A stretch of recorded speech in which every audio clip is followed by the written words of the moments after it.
Good evening and welcome to the March 20th of 2023 meeting of the City of Tuscaloosa Planning and Zoning Commission. This meeting allows for alternative participation in order to accommodate all citizens. Any written comments sent to staff were forwarded to the commission directly and are in the record, and we have those with us today. At this time, I'd like to introduce our staff. We have Mr. Jimbo Woodson, Deputy City Attorney, Michael Garner, Civil Engineer, Zach Pons, Director of Planning, Caitlin Giles, Development Review Manager, Haley Webb, Planner, Tiana Rivas, Office Administrator. There are 9 members of the Planning Commission, all who were appointed by the mayor for staggered terms, with the exception of the City Council representative, who is appointed by the City Council. I ask commission members to introduce themselves and state their occupation, beginning with Hare. Estella Hare, Finance. Dina Prince, Attorney. Vince Dooley, Design Coordinator, UA. Tim Harrison, General Contractor. Ann Hornsby, Attorney. Raven Howard, Councilwoman, District 2. Eddie Pugh, retired. Bill Wright, Business Owner. There are sign-up sheets outside for public comment. 4 speakers are allowed to speak in favor of a petition, and 4 speakers are allowed in opposition of the petition. All speakers will have a maximum of 5 minutes unless the commission votes to allow a longer time. This commission will take up the items in order of our final agenda. The commission will initially receive a presentation from the staff as to the details of the agenda item. Additionally, we may hear certain matters involving the same property, such as annexation and a zoning matter concurrently, although we will take separate votes on each matter involving the same property. After the staff presentation, we'll then call upon the petitioner to present their case. The petitioner will have a maximum of 10 minutes unless the commission votes to allow a longer time. At the conclusion of the petitioner remarks, I will then call in order parties and sign up on the sheets, otherwise who desires to support the petition, and thereafter call in order those who oppose the petition. When it's your turn for comment, please introduce yourself, stating your name and address to the commission as to provide remarks. Any written comments have been included into the record. After receiving the remarks of those who oppose the petition, the petitioner will have the opportunity to respond to those objections. Any rebuttal will be limited to 2 minutes unless the commission votes to allow a longer time. If the petitioner presents any new information in response to the objections, we will allow those who oppose the opportunity to respond to the new information only. Any response will be limited to 2 minutes unless the commission votes to allow a longer time. During the course of this presentation, you may be interrupted by any member of the commission for clarification or additional information. Such interruptions will not reduce your time. Once the commission members are satisfied they have received all relevant information, we'll then close for further discussion by the public, at which time the commission members will discuss the matter and then vote. After the vote, you are free to leave. These proceedings are video recorded and broadcast live. All in-person public comments should be made at the podium into the microphone. Comments made by phone or virtually are video recorded through our conferencing application, so please state your name and address for the record. Jurisdiction. In all matters pertaining to subdivision regulations, approval of subdivisions within the city and its planning jurisdictions, and as to amendments, planned unit developments, and located outside the city limits, this commission serves as the final authority. As to matters pertaining to historic buffer construction, our decisions are subject to appeal to the City Council. And to all remaining agenda matters, including original zonings, rezonings, planned unit developments within the city, and street vacations, this commission serves as a recommending body to the City Council. In that regard, our decisions are in the form of a recommendation to be presented to the City Council, and the City Council will make the final decision on those matters. Subdivision approval requires the affirmative vote of 6 members of the Planning Commission. All matters which are recommendations to the City Council require a majority vote for an affirmative recommendation. At this time, I would ask, do any members of the commission have any conflicts of interest as to any agenda matters tonight? If so, please state for the record. Commissioner Rumsey is not present at the moment. He will be in attendance. He does have one matter that he wanted to get on the record as being a conflict for him, and that would be where's my agenda? Branch Water, P0123 and PS1923. Okay. I would ask the staff to confirm on the record, proper notice has been given to all parties in interest as required by law as to all matters before the commission tonight. It has. Thank you. With that, we'll begin requesting items for withdrawal.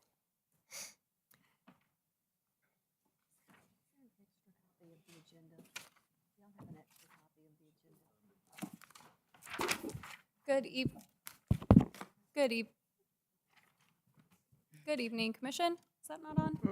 That's it. Is this one on? Nope. I have two and they're not working. Is this working? No. Okay, It is working? it is working? Says it is. Okay, I'll try and talk loud. Thank you. All right, we have one case requesting to withdraw this evening, and it is S1623, the Holman Sexton Bend subdivision number 1. The petitioner is here to request that. Okay.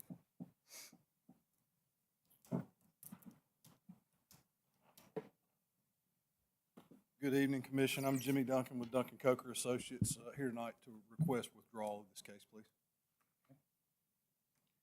Any questions for petitioner's request for withdrawal? Having heard none, Commission, we have a withdrawal request for S1623, Holman Sexton Bend Subdivision 1. All those in favor say aye. Aye. Those opposed, ayes have it. Okay, out of courtesy to a county commissioner request, we are going to move up S1523 Tartan Cove at this point, so we'll start with Tartan Cove.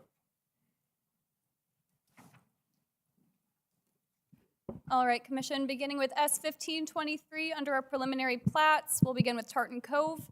This is consisting of 207 residential lots and 8 open space lots on approximately 86.05 acres. And it's located south of Bobby Miller Parkway, west of Fields Crossing, and east of Hinton Place. This is not in city limits. Here is that vicinity map down 69 South with Bobby Miller just to the north. And here's the aerial view of that property. Here is the plat with contours and without. Again, it's 207 residential lots. Zooming in at Phase 1 and Phase 2, this is the access off of Bobby Miller Parkway. This is a little slanted for orientation. Bobby Miller Parkway is running north to south right now on your screen, where typically it runs east to west. They'll be accessing off of Bobby Miller. They're providing a stub street, this first one here, which will lead to the proposed Tartan Cove. Going around the neighborhood, we see Phase 4 and Phase 5 consisting of 37 and 53 lots. And they're providing a stub street to the southern property. In Phase 6, this is where it'll be connecting into Hinton Place. They're providing one connecting access through Charlotte Drive.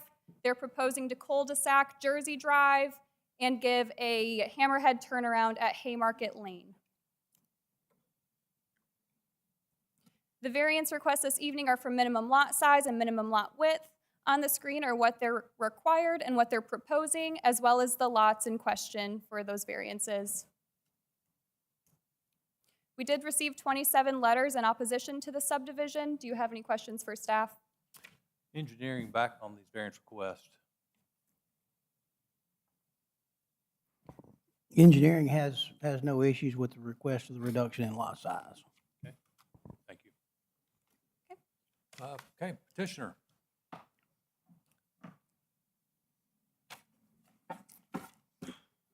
Good evening, Tom Sims with Longleaf Engineering on behalf of the petitioner Dale Clayton.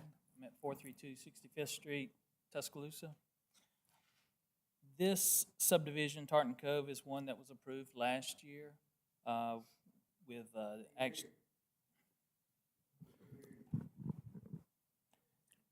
Is the right or left one? Gotcha, okay. So this subdivision is one that was approved last year as a 204-lot subdivision. And we resubmitted it this year because the preliminary plat expired before the developer was able to start construction. We resubmitted it as the exact subdivision that was approved last year. And then due to some new fire code regulations presented by the city, we were asked to modify it to include a connection to what you see there on the bottom part of your screen to Hint Place of Charlotte Drive. The rest of the subdivision is otherwise unchanged, and the lot count did increase by 3 just by virtue of connection of that driveway. We had a little extra property to utilize there, but otherwise this is the same subdivision that was presented last year. So you increased the lot number, and you said the one was right there at Charlotte, is it Charlemagne? Charlotte? Charlotte? Yes, sir. And what's the size of that lot? I can't really make that out. The size of the lot on Charlotte is Is that lot 203? Yes, sir. That is one that would be of comparable size to Hint Place. In the previous approval of this subdivision, you'll notice that Phase 6 has 5 lots. Last time it had 4, and we had agreed previously that any lots that were adjacent to Hinton Place in those streets would be developed as similar size Hinton Place lots and have to agree to be constructed in the manner of the Hinton Place HOA covenants. So, Tom, when you say this was approved a year ago, and it's basically the same form, correct, with the Yes, exception sir. of the hammerhead? Yes, sir. But the density increased, correct? Density increased by 3 lots. By 3 lots from last? Yes, sir. Okay. And that was all due to the reconfiguration of that tie-in street. That's all. What was the fire code, the reason, was it code changes? Fire department? 2021 fire code requires subdivisions greater than 30 lots now to have a minimum of 2 access points for ingress egress for safety. And of course, we only had the one on Bobby Miller Parkway previously. So that was the reason for the change. Okay. Any other questions for the petitioner? What, okay, I understand the lot 203, you added that one to this subdivision. Yes, ma'am. All right, and where are the other 3 altogether or 2? They're or all 3 in that corner. Previously, that was just a radius Okay, corner. I see. Okay, And so once it got straightened out, it sort of opened up so some space. 118, 119, Yes, sir. 120. Those 3 in and that corner. 203, there. okay, Yes, okay.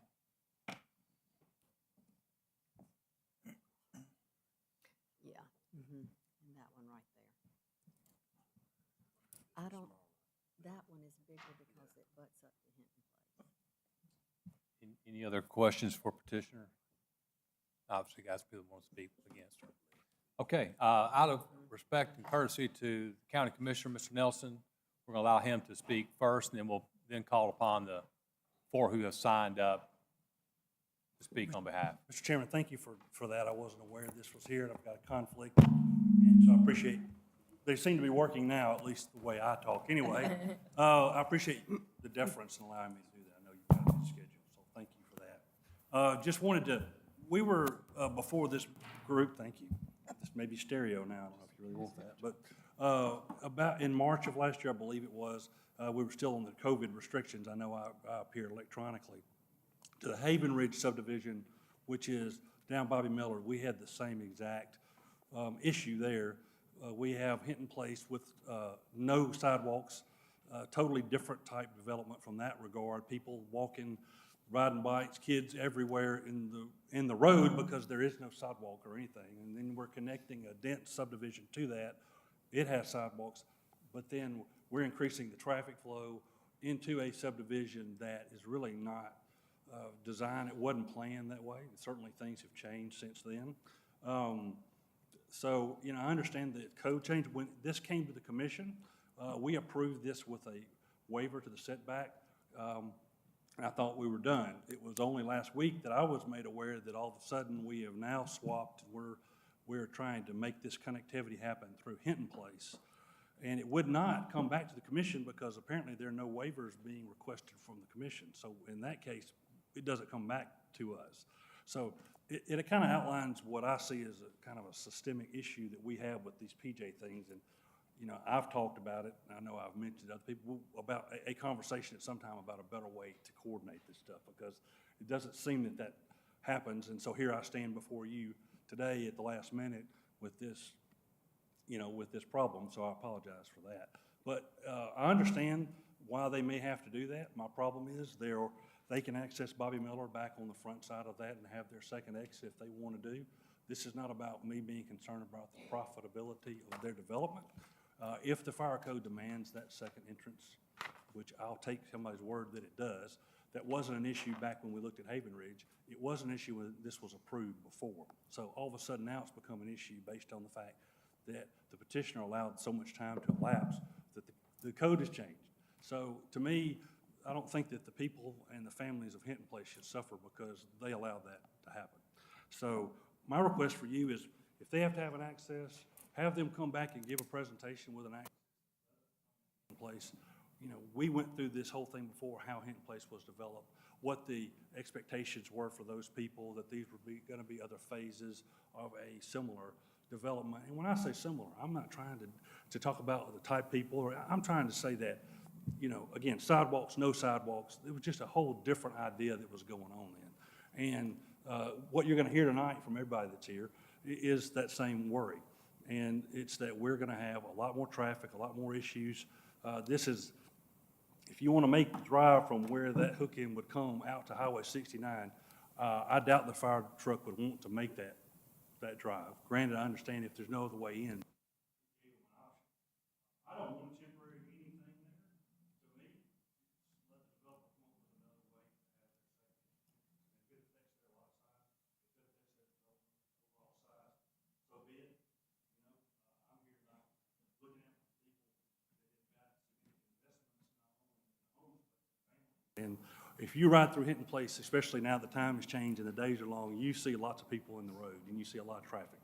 And in the morning and the afternoon in particular, this design is just, we're asking for problems in my estimation. And from the county standpoint, we've had no opportunity to look at this. I can say for certainty as the commissioner from my district that this is not something that we would approve and not something that we would want going forward. So I would ask you guys, and I respect what you have to do and how you have to do it, but I would ask that you consider if the petitioner wants to come back with another design that doesn't do that. You know, there was nobody here in opposition before because that design, they didn't have a problem with the neighborhood. That's just life. You live next to undeveloped property and things are going to happen. I think most of the people that are here today, if not all of them, are here not because of the development, just because of the access. So and I got Tracy Chris, he's here, our engineer. If you had any questions, that's why he's standing here. Commissioner Nelson, quick question for you, and I guess for our staff as well. If that was the route that the developer had to go, would it come back to you again at some point if they changed it? It would not come back to, it would not come back to us. I think, Tracy, I'm right when I say this, unless there's a waiver requested of the county subdivision regulations, of which there are none. This commission understands that it did come back before the county administratively, at least. It required your administration to relook at it, and it was approved by them. There's no approval, and I'm just speaking from me, there's no approval from the commission. There's no administrative provision for any approval from the Tuscaloosa County Commission. I understand it may be that one of our staff people saw it, didn't relay the message to us, and I'm not going to, I don't know that. I'm not going to. Yeah. It is where we are right now, and something that we're going to have to make sure we address. Well, Commissioner Nelson, I appreciate what you said. We need to find a better way to not get in this position because we seem to find ourselves in this position. All too with often. the county, all too often. And, you know, we would like to be better prepared for what y'all want. Yes, sir. in the county. And it did go back before y'all, and it did come back administratively, but there wasn't any issues with it in our last chair, vice chair. And I respect what you're saying, Yeah, yes, so sir. we were unaware of any issues with the county. Had we known that, obviously, we might could have done something different at that time. Yes, sir, and again, I apologize for that, so I'm going to take it as my personal mission that Scott's already reached out, I think, to some folks here. We need to do that. I wish you would. It would Because, make you know, this- make this audience a lot less populated. Yes, sir. Matters that we're going through right now. And I'd like to also say, for the most part, we get along and things work well. which I think, you know, you hear when it doesn't work well, but I think that our governments really work well together. I think this is just at one point, this PJ stuff seems to be the rub, and we just need to get that done. So I appreciate what you're saying, and I respect that. Yes, sir. I haven't found it to be that we didn't work well together so much as, you know, we would like to hear the comments from. Yes, sir. From. Yes, ma'am. And the decision process so that it can inform our decision. And to be frank with you, we're in the process of looking at our subregs. I think there's some things that, you know, the county has grown, its subdivision regulations were put in place, and that was great. They're at a point too where they need to be looked at, and we're in the process of starting a work session to do that and one of the things is going to be how maybe. And I think every member of this commission and every member of the staff would be glad to help you anyway. And I appreciate that. I know they would, yes, sir. Yeah, because again, we're working for the same goal, there's no question. Yeah, we're working through some staff issues with subdivision coordination. So obviously, we're the county, we have to take care of the roads and also take care of subdivisions. We don't have multiple departments, so that's something we're working on internally to make sure we have staff that's constantly communicating with the city and the PJ, because it is an ongoing, you know, deal, just dealing with these type of issues. And, you know, Tuscaloosa County is not what it was when we were growing up. It's changed so much, right? And, you know, so. Any more questions on me or? Any more questions for Mr. Nelson? And again, I thank you for hearing me out tonight. I appreciate it very much. Thank you. Before we start calling up, can you bring up a map of the entire subdivision and how it connects to Hinton Place? So we can see like the big picture of the entire development. Yeah.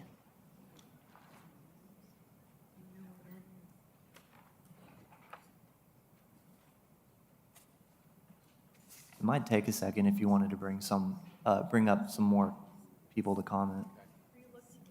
Can you now include the Tartan Cove layout, like where it is right there?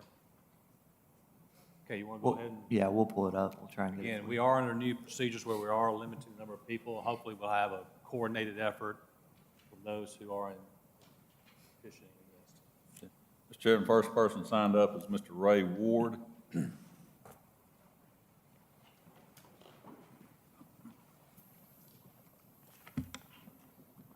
Thank you. I'm Ray Ward. I live at 9660 Charlotte Drive. Took me a couple of months to learn how to spell that. But it is the second house from the end on Charlotte before this cut-through road is being proposed.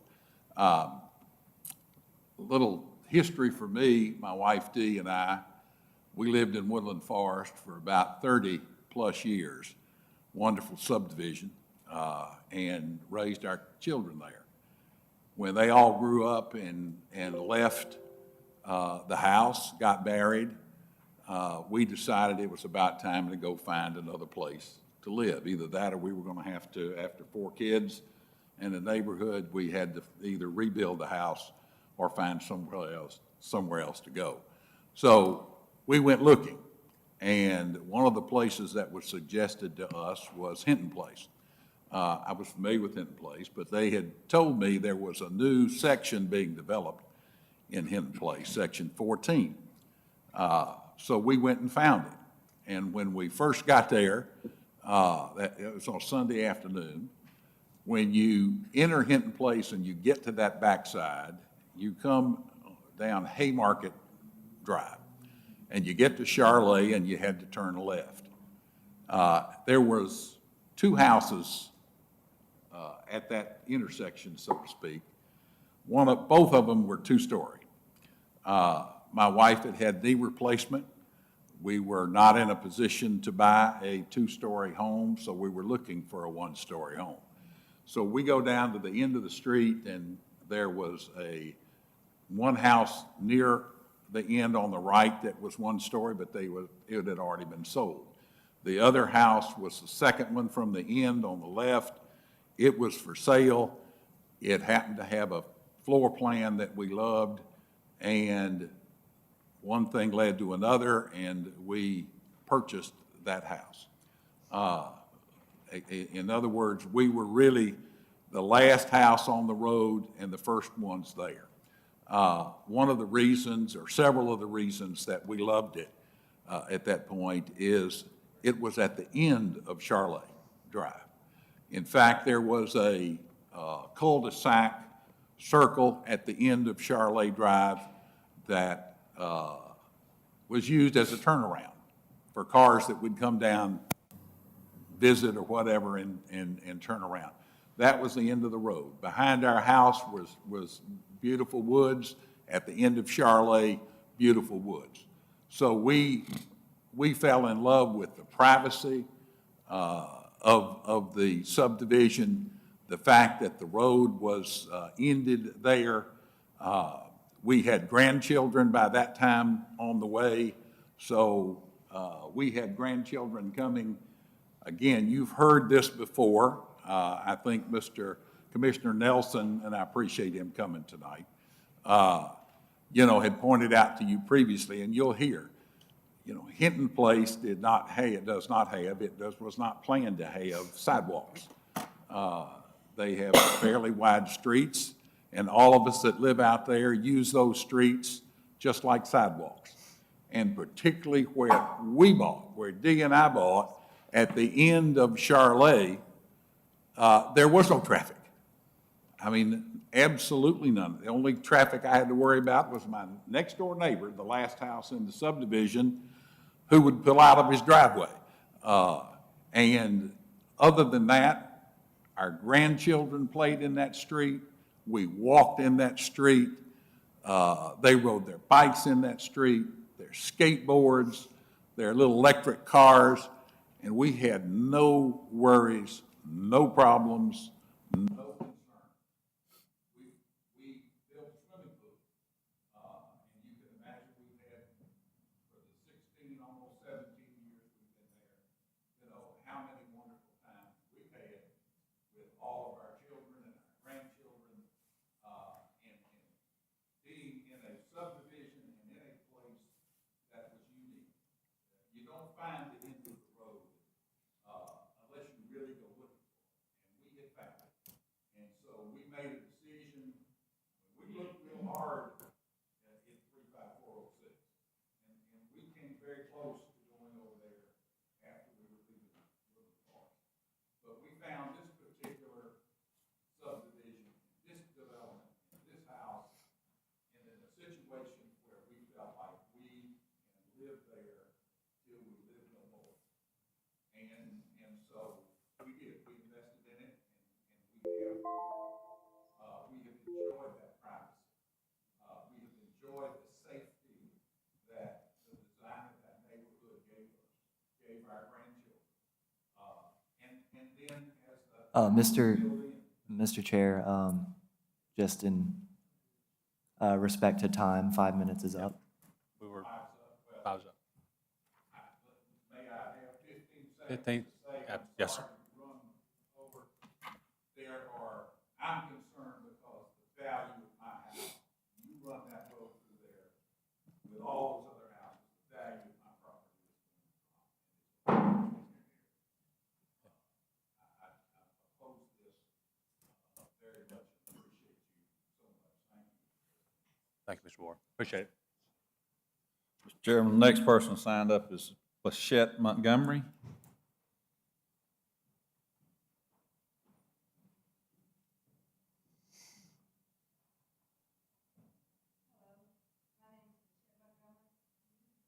A little louder.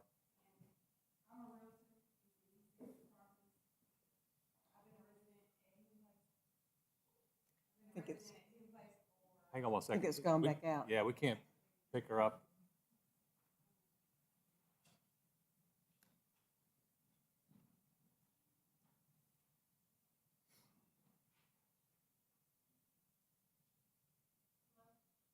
Nope. Hello? There we go, good. That's the one.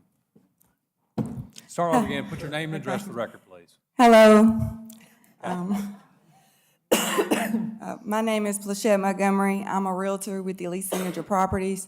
I've been a resident of Hinton Place for a little bit over 4 years now, and I strongly disapprove any direct road connection between Hinton Place and Tartan Cove.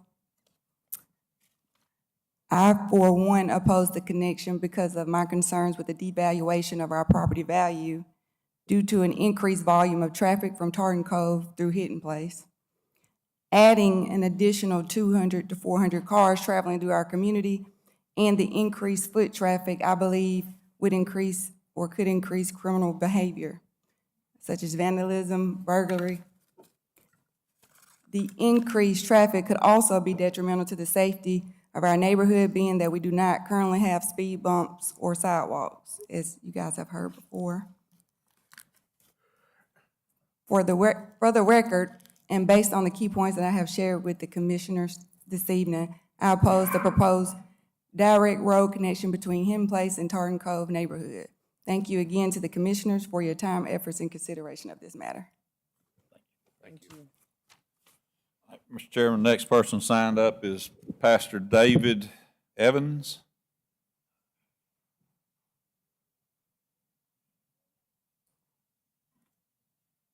I have some bad news. I think everybody copied off my paper. Name and address for the record. Good evening to the commissioners. Thank you so much for this platform and opportunity to share my concerns. I want to start off by saying that my comments are not of an adversarial nature, but more of a concern. When we look at the possibility of the increase of residents and the lots and the traffic flow that's going to come through Hinton Place, when we look at the residents that are already living there, I've been a resident of Hinton Place since 2010. And one of the things that we prayed for was we wanted to see more children playing in the community. And now we have that. We wanted to see more neighbors out walking. And now we have that. And I'm glad to hear from Commissioner Nelson that Hinton Place was designed at one particular point without sidewalks. And so without that type of safety buffer in there, we're putting at danger not only our children, but our more mature adults, our elderly. And that concerns me, that if that's not an issue, then I don't know what can be an issue. Our safety is foremost and is paramount. Not only the emergency nature of our elderly and our children coming through the community, but the inflow of traffic and the bottleneck theory that will happen trying to get back on 69. You don't have law enforcement policing the community, trying to mitigate traffic stops, people stopping at stop signs, or pedestrian accidents. That's going to be an issue. And so I'm asking the commissioners, you have the power, you have the authority to avoid not just potential incidents, but to make the right decision, to make not just a right choice, but a good choice in this matter.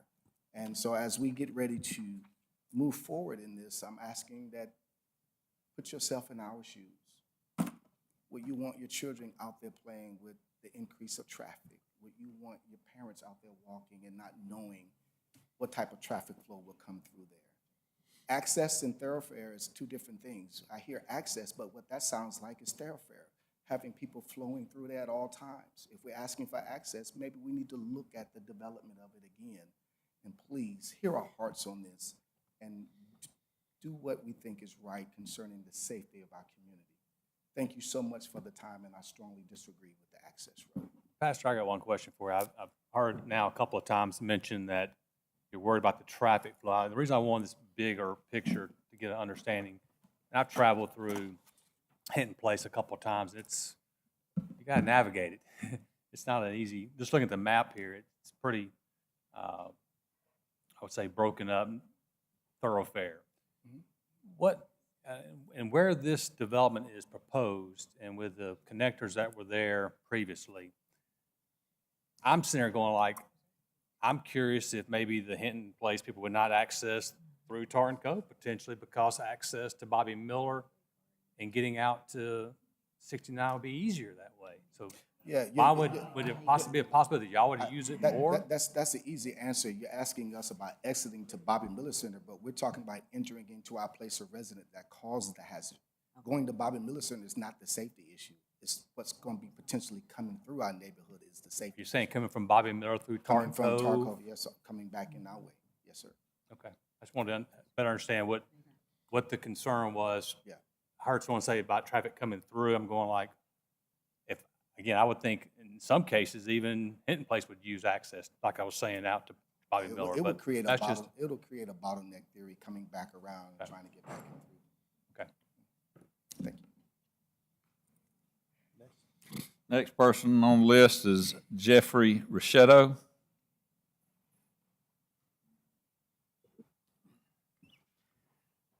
I would like to start this evening by recognizing all of the commissioners and to thank each one of you for your time and consideration on the issues and concerns I will share.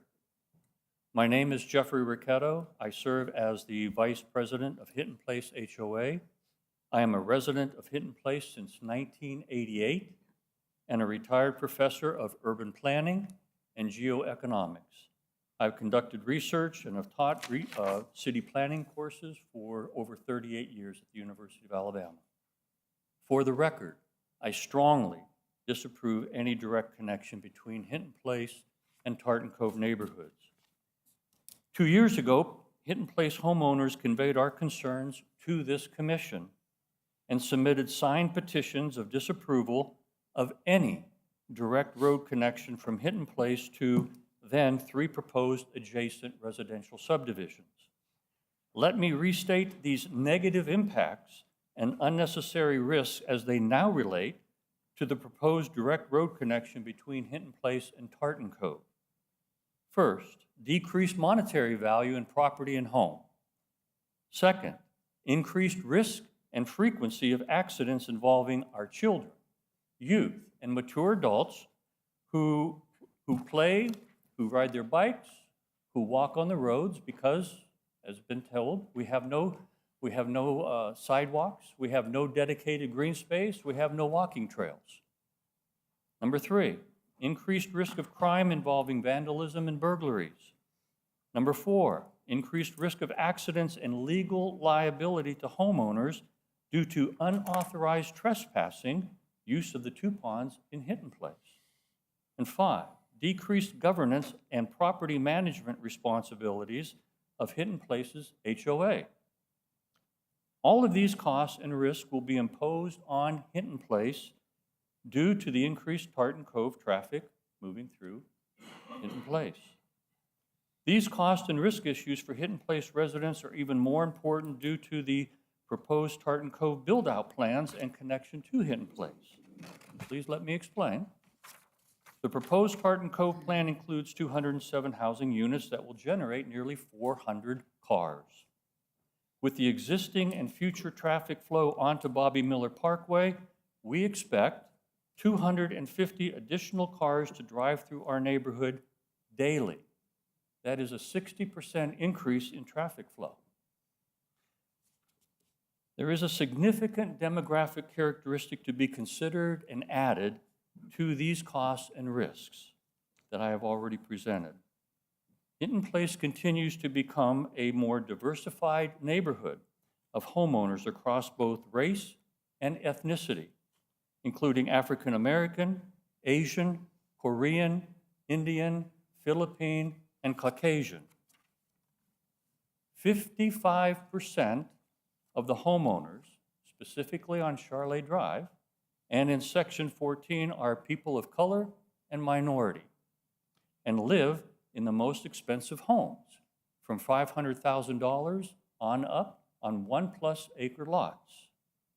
It is these homeowners in Section 14 of our neighborhood, and specifically on Charlet Drive, that will experience the most immediate and egregious costs and risks. The remainder of our neighborhood will also experience an overall decline in the Tuscaloosa real estate market. Upon hearing of the proposed road connection on Charlet Drive to Tartan Cove, these homeowners said to me, and many are here tonight, quote, "This is not why I bought into Hinton Place. The value of my home will plummet and the safety of my children will be jeopardized. Please help us," end quote. I ask you to consider 2 possible alternative solutions that comply with the updated fire codes for new subdivisions. Construct the required second entrance and exit for Tartan Cove by connecting into Crossing Fields subdivision, a neighborhood that is more similar in parcel size and price point to Tartan Cove, at either the stub inn located on Harrow Lane or connect through the existing empty lot onto Cotton Fields. Either of these two options represent a practical solution that satisfies the new fire code updates and results in a win-win for all stakeholders involved.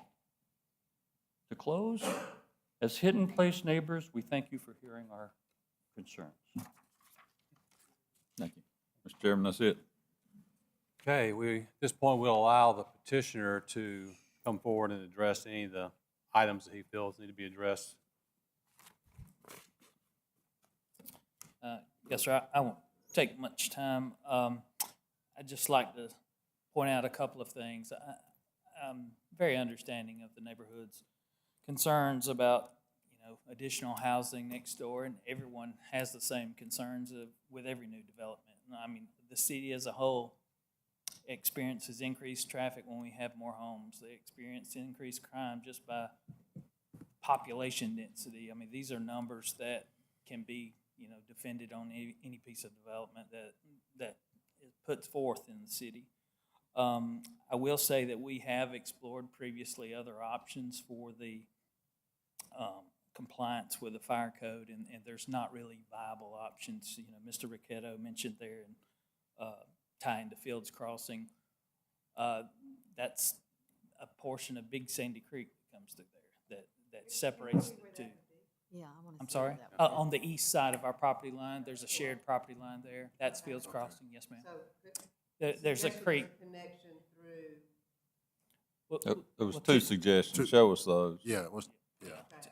Two issues there with Fields Crossing. One, they don't have a stub-out street to our subdivision. And I'm sure that was by design initially because of the separation of the creek. Secondly, I think it was, might have been, I don't know if Mr. Ricchetto mentioned it or Mr. Ward's, or maybe it was Commissioner Nelson who mentioned coming out on the Bobby Miller. Well, you can't actually have a second connection on Bobby Miller because of the intersection of Remington. Bobby Miller's a dead-end roadway there to the Bobby Miller Center, of course. And so that doesn't meet the fire code requirement because everything still converges on one ingress-egress point, which would be the intersection of Remington.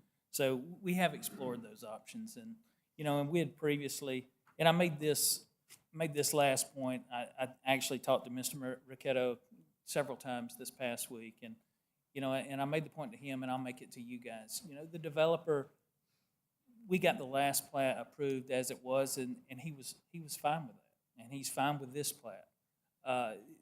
We're not trying to force anything on Hinton Place or do anything undue, but I think the developer does want to develop the property. Obviously, he's far along, and whatever the decision making of the city, staff, county, it really doesn't matter to us. But as an engineer, yes, we meet fire code by doing this, and I do agree with the staff's comments regarding that connection.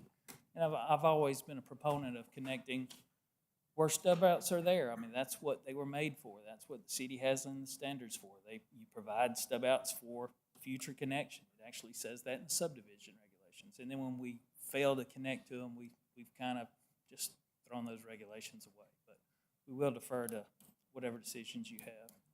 What about and you've heard the issue, I'm gonna bring it up again, is the traffic flow. Was there been any traffic studies done on anybody's count to address their concerns of traffic flow out of Tartan in through Hinton Place?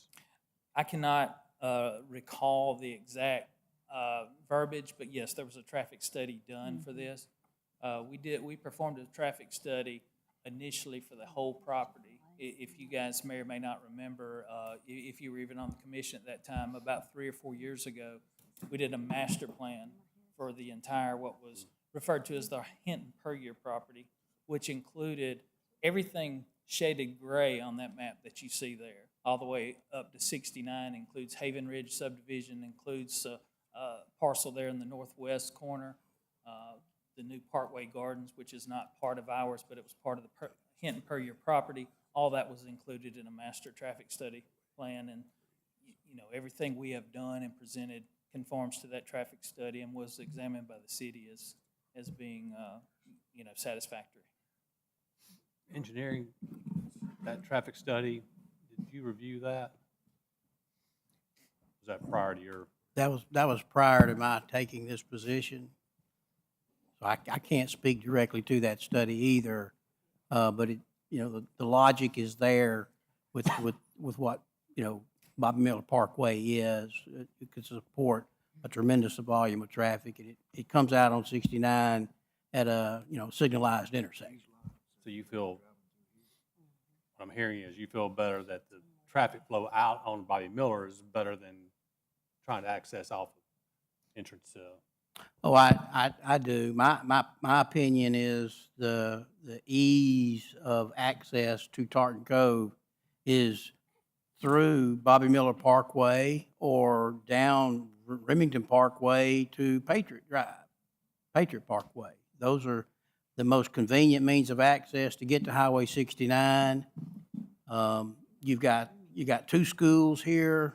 You've got the park.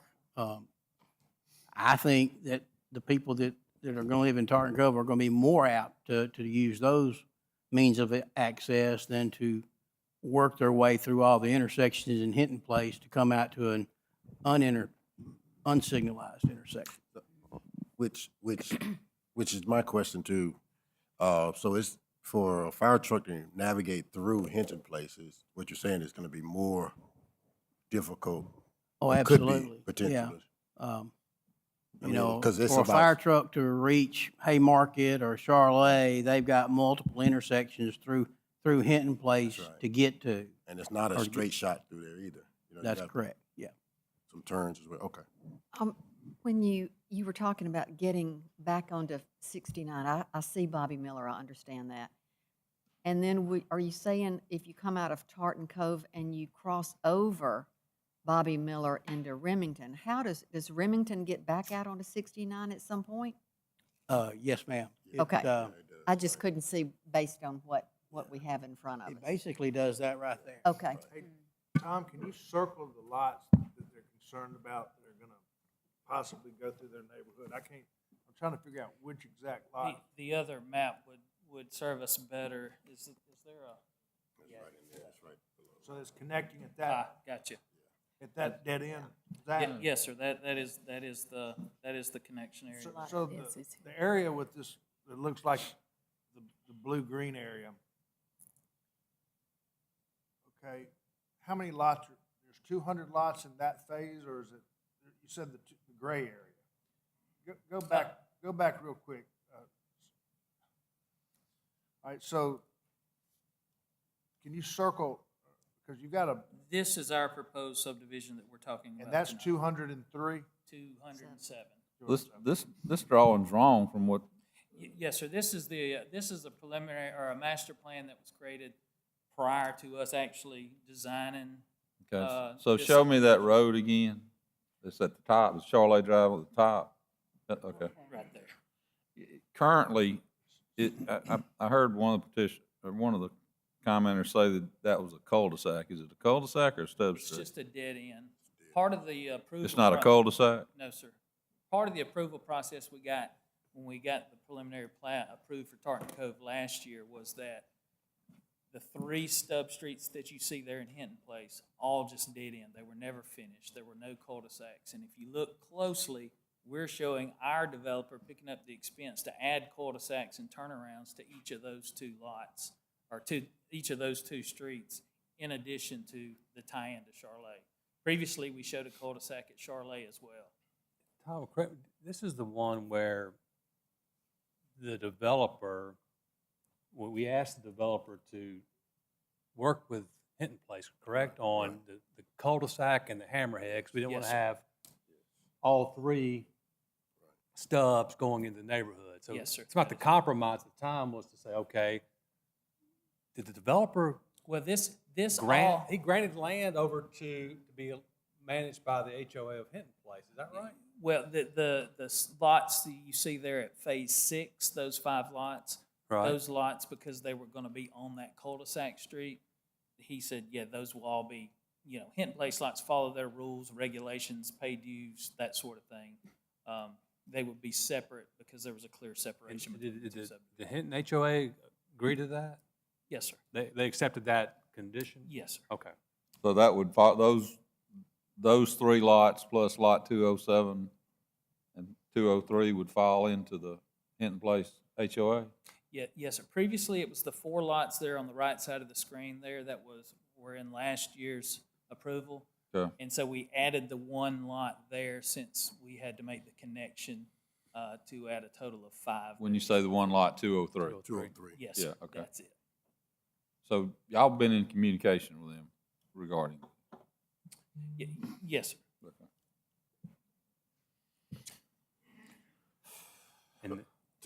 And the county approved this in 22 staff? Yeah, in 2022, February 2022, they approved the one that didn't have the connection. But it was this one right here, outside the changes of going from 203 to 207? Yes, 204 to 207.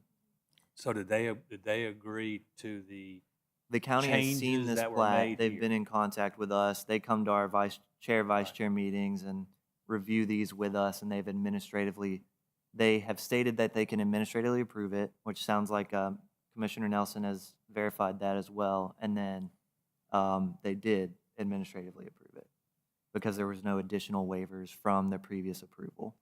And then we approved it the next month. And then you guys approved the previous one. And then that time lapsed, and now they're coming back under the current fire code. Which is, a lot of that's geared because of the fire and safety issues. Yes. Yeah, so the plat expired. Right. They Right, it came expired, back. But since it's Since it first granted, there have been revisions to the fire safety. Correct. Okay. Since it expired, there was an update to the fire code that's been adopted that now they come under that regulation, which requires an access point similar to this. The reason it went to the county was because it's in the extraterritorial jurisdiction outside of our corporate limits. And the more stringent standard applies, and they had to go to the county to ask for a waiver for the lot standards.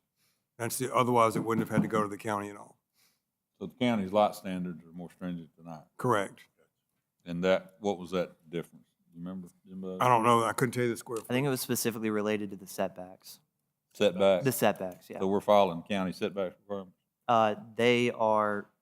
They previously got a waiver from that, and it just carries over because they're not asking for anything additional. Okay. Mike, question with regards to traffic. On the LDP, will you require a traffic study on this one? No, sir, I don't think there's a need for a traffic study. Okay. Just out of curiosity on that, does the traffic study look at all traffic patterns, or does it look for impacts on certain? Usually we hear about a traffic study when it's impacting a major road or, I've never seen one impact a neighborhood. Is that accurate? We had one over there off of Skyland. The traffic study was done because the load. I guess I'm kind of Billy Boyd. want to repeat what Bill said in a different format. Is the uniqueness of this development because of what it's doing trigger that? I mean, If I may, I'm sorry. we could request a traffic study with LDP. It's a little out of the ordinary. I understand, but what does that get us? Yeah. Well, I guess I'm asking a based question. on what we're discussing tonight, I think the traffic study would need to do an analysis of both Tartan Cove and Hinton Place, and you look at it in its entirety. And the responsibility of the traffic engineer is to what are the patterns expected to be, forecasting what's going to happen. And they're going to look at the main points of intersection. They're going to look at convenience of access and all those parameters and determine, how many movements happen at this intersection prior to new construction, and then what do they anticipate, when Tartan Cove is completely built out. And all of these analyses are categorized by level of service. A level of service A is absolute best, a level of service F is undesirable, C and D are borderline. So that's what that traffic study is gonna tell you. Does that, would that could that adversely affect the approval of an LDP? It could, yes. It would probably, the outcome of that traffic study may say, well, we need to create a left turn lane here at this intersection, or we need a right decel lane, or maybe both at a particular intersection. It's going to, if the level of service falls below satisfactory levels, then recommendations to mitigate that are part of the report. And if I may interject, I was going to repeat a lot of that. Excuse me, let me Okay. ask one more question, Tom. So, Mike, but in your opinion, though, understanding the traffic flows of Patriot Parkway and what's the other one? Remington, and the proximity of where this one is, it's certainly going to add some traffic to Hinton Place, but it's not going to adversely affect it where it graduates to that bad level of service. Or I know I'm kind of putting you on the spot here. Well, you are to a certain extent, but I think Good. everybody. I'm enjoying this, Mike. Yeah, I think everybody in this room will agree that the way you get from point A to B is you find the most convenient way to get there, the quickest way to get there. You do that on the way to work and home, or where you grocery shop or whatever. And when you look at the street geometry between these two neighborhoods, my gut tells me that it's inconvenient to leave Tartan Cove and drive through Hinton Place when I have a boulevard street that has no street lights or anything in it. May I ask a question about that, just because I guess I'm just curious? Okay, so if there's a red light at Bobby Miller and 69, correct? Yes, ma'am. All right, so in the morning, if doesn't it get backed up sometimes all the way to Remington? I mean, I'm just wondering, if I'm living there and I come to Remington, come to Bobby Miller, and I see traffic all the way even to my right, I may want to go another way, and some people don't like to stay at a red light. I know there's not a red light coming out of Hinton Place onto 69, but, I mean, most people are going to be turning right anyway, so you only have to navigate one side of traffic to get back on 69. I mean, I don't. How many lane, let me ask you a question. How many lane, what is Bobby Miller's, is it a 4-lane, 3-lane? What is it? I don't know. It's two in the center. 3 lanes. Three? 3 lanes. What happens at the intersection? Do we have an aerial of that intersection? You're welcome to pull it up, but I can pretty much tell you. When you get to the end of Bobby Miller there at 69, there is a right turn yield condition that you can go right, whether the light's green or red, it's a yield condition. You have a dedicated left turn to turn south on Highway 69, and you have a dedicated through lane to continue west across 69 toward Old Greensboro Road. So, Tom, I interrupted you. Go ahead. Yeah, that's all right. I might have been able to head some of that off. I told you previously that I did not recall the specific details of that traffic study, but I do recall some aspects of it. That traffic study was implemented prior to our first meeting with Haven Ridge for this whole master plan, which included Tartan Cove, which at the time included connections to Hinton Place, because we didn't realize that we weren't going to be able to connect to Hinton Place until we come before this commission the first time, and we got a bunch of feedback. We withdrew and come back and took them out. So that traffic study does include all of that. And this master plan and our connectivity to Bobby Miller Parkway includes all recommendations of that traffic study. We added some turn lanes coming in and out of our subdivisions, and some multi-right and left turn, dual lanes coming in and out of the subdivision where required. So we actually have followed that traffic study already in what you're seeing presented in front of you. But you have a traffic study for the volume of the land? We had a Or with the, yes, with the design in its current we format. projected the number of lots based on the density in Haven Ridge throughout, because at the time, we did not know what Parkway Gardens was going to be. We did not know what Tartan Cove was going to be. But the city asked us to, hey, make a projection, draw us a preliminary layout. That's why this layout is different than what we've actually presented. So Tom, I guess let me ask you this, and maybe it'll answer my thoughts. The connection at Charlotte, was that injected specifically at I think that's the point of contention with the neighborhood, obviously. Was that modeled in your traffic study? Yes, with sir. that connection? At the initial traffic study had a model connecting not only Charlotte, but at least I think two of those three, and also the two stub outs to the north of Hinton Place into Haven Ridge. Those were all included initially in the traffic study. So therein too lies my point. Now you've had a bunch of exits through Hinton Place. Now you've only got one. Yes, sir. Correct? So we're funneling theoretically, we're funneling traffic through that one drive, correct? Well, if you assume the folks out of Haven Ridge would drive all the way back through Tartan Cove to get there, but yes, sir. Okay. So, okay, thanks. So how many houses are in Hinton Place? That's the two we had before, right? Let me ask planning a question. If we were to approve Tartan Cove without this road, and there was another road somewhere else, another exit somewhere else,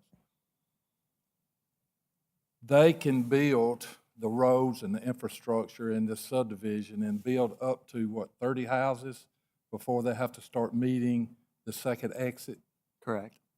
And after they build at least 30 houses in this subdivision, they'd have to have two exits. That's correct. At That's one from my time, understanding. we talked about an exit through, what is it? Parkway Gardens. Parkway Gardens. So That we're gonna vote on approving tonight, which they can build up to 30 residents or buildings or houses in Parkway Gardens before they have to have the second exit.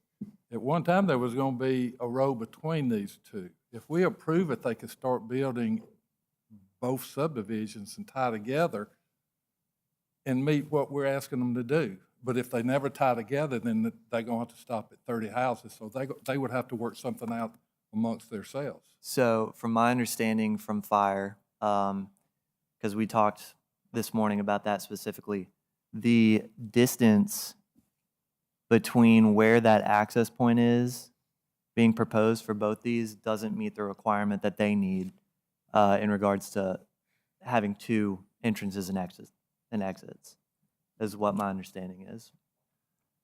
And so, even though they are building that, and again, both the Tartan Cove plat and the Parkway Gardens plat shows that connection, and so if we approve both of these tonight, that has to be built. It still doesn't, from my understanding from fire, it still does not allow this to not be built out to meet fire code. Does that make sense? Like mud. And it does connect to Bobby Miller, which is also a dead end, which I guess has something to do as well with the fire code. And another quick thing is the approval tonight you wouldn't be able to approve something that, I mean, we'd have to continue it and they'd have to come back with something different. We'd have to approve what they're presenting essentially. And so we wouldn't be able to approve tonight anything without that connection point, if y'all were to choose to go that route. So we could approve Parkway Gardens, but we couldn't approve. Correct. So- Because Parkway Gardens is, So Zach, so it's really no way you can get onto Bobby Miller then, based off what you just said, with two access? that is, you talking about right here for Tartan Cove? Yes, yeah. I mean, That if- is, per this master plan, that's what that shows and that's what they're proposing. Well, what I'm saying, if you had another one, I guess further, Oh, yeah. yeah. Yeah, and again, I don't That- think that meets the the distance distance. requirement that fire has.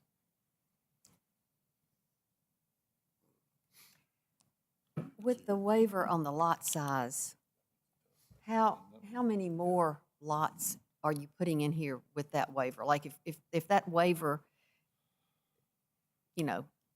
wasn't possible, how many lots does that give you if you get a waiver? I don't recall the exact number.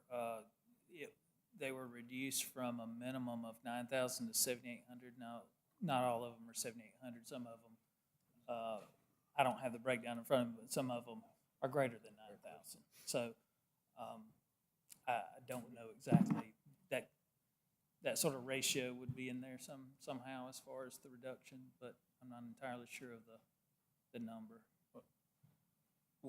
Who's the developer? Dale Clayton. Dale Clayton. Yes, Nobody's asked, what's gonna be, what's the range of these houses? Size-wise as well as? Mr. Clayton markets his homes to, several builders, and so I don't know that he has one specific that know exactly what they would build there yet. They were going to be building within the parameters of the lots. I'm sorry. Say that again, Tom. I just said they were going to be building within the parameters of what was specified in the preliminary plat. I think we had some, of course, we have the lot dimensions and such. My eyes are not as What's a good as buildable, they should okay, be. the average lot size, what would be the average usable square footage for a building, a house? I'm going to say that they'll have somewhere in the neighborhood of, it's usually around 30%. So if they're averaging 8,000, 2,400 square foot base footprint, not including potential second stories. What size did you say? 30%? 2,400. 2,400. As a base footprint With for a single potential going story, up. and then you can go up. But you don't have a concept of houses or price range or anything? No, sir, we've not, I don't think we've presented one previously. Mr. Chairman, so if Hinton Place has stub-out streets, does that not create some reasonable expectation that there will be additional development?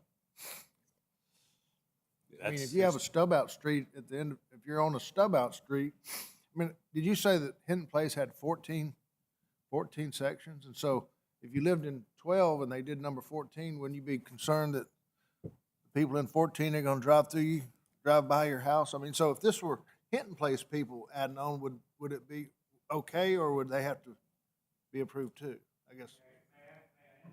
No? No, sir. I mean, it's a. But he can. We had this happen before, and we've had many cases where, to your point, where there are stub-out streets, and there has been a second development, or phase 2 or phase 3, whatever, and there's obviously opposition to that because some people don't realize that that's what it was there for. But this body has historically voted with, if there's stub-out streets, there was future planning for growth of that development. And that's kind of, that's the dilemma here, is this has stub-outs.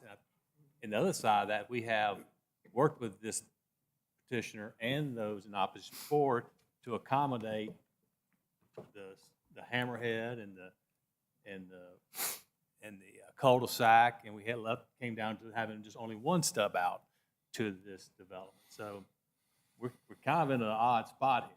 We have approved it, and those in opposition, though there are more tonight, we're working with a developer to these agreeable terms. And am I correct in that, staff? That's my recollection of it when we approved it before. Yeah, and then of course the fire code changed, and The fire code changes while we're here tonight. Mhm.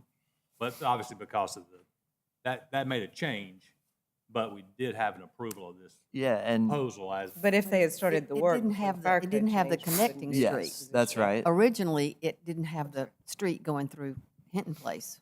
Yeah, we did.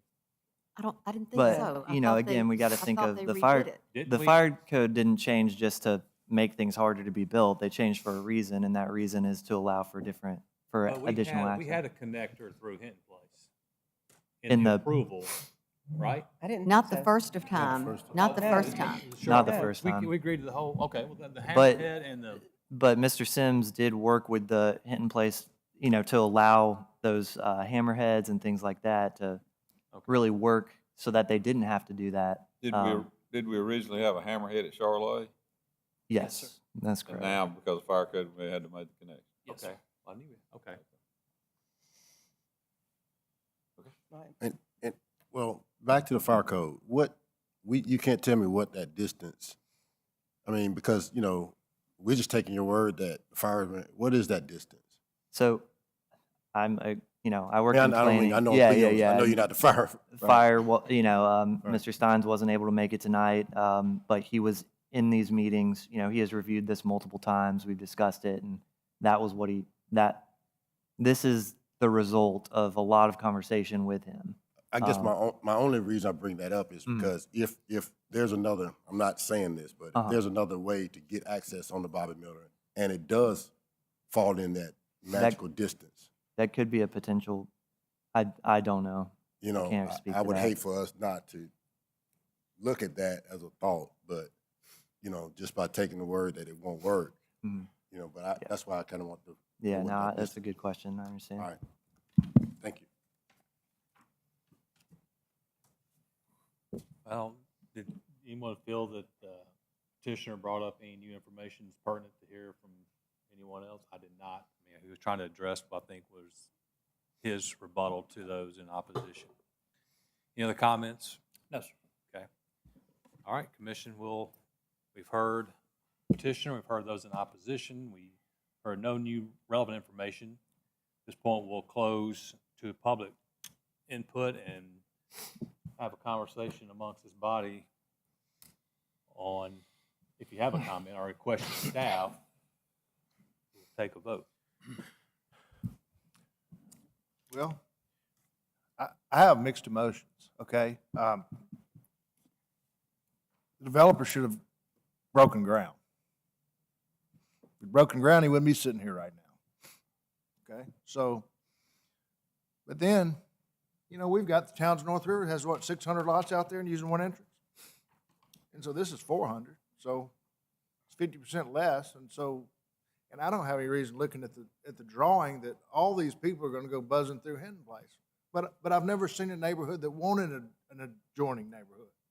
So I understand where they're coming from because they're scared and are fearful that the consequences could be negative. My gut feeling is that cost of building is so expensive that these smaller lots and maybe smaller houses will probably cost more. I mean, that's the trend. But if you have children out in the street, you're concerned that any cars are a further detriment to the way you live. So, but I think the way we live today, when you have a stub out street, you have to realize there's raw land, there's going to be additional development. So I don't think that you can walk in here and say, if you build these lots, we're going to have criminal activity because these people are going to be bad for us. I think that's unfair. I think this town and this community needs housing. I think it's a wonderful community, and if we blockade everybody just because they're going to drive down a public street, then we're going to have some problems. I think it's an unfair burden to create a situation where the next 200 houses have to put in sprinkler systems because Hinton Place doesn't want them to drive through the neighborhood, possibly. I don't think that's reasonable. So, if you moved in Hinton Place and you saw the raw land adjoining, and over the last couple of years you've seen all these neighborhoods that are being drawn up and shown to be for the future, you have to believe that there's going to be further development. So my dilemma is we could vote it down and punish the developer for not taking a bulldozer out there and scraping the dirt. That's all he had to do. But that might be unfair too. So I'm just throwing that out there. What do you guys think? What have you got? No, I mean, did I hit everything? Or? I think, from my perspective, I think, you did, and, like you said, the stub-out streets are there, and, I think it appears that the developer did work with the HOA previously to come to some amicable solution on what they were trying to do, and of course, we did give them the 2 hammerheads and the 1 cul-de-sac.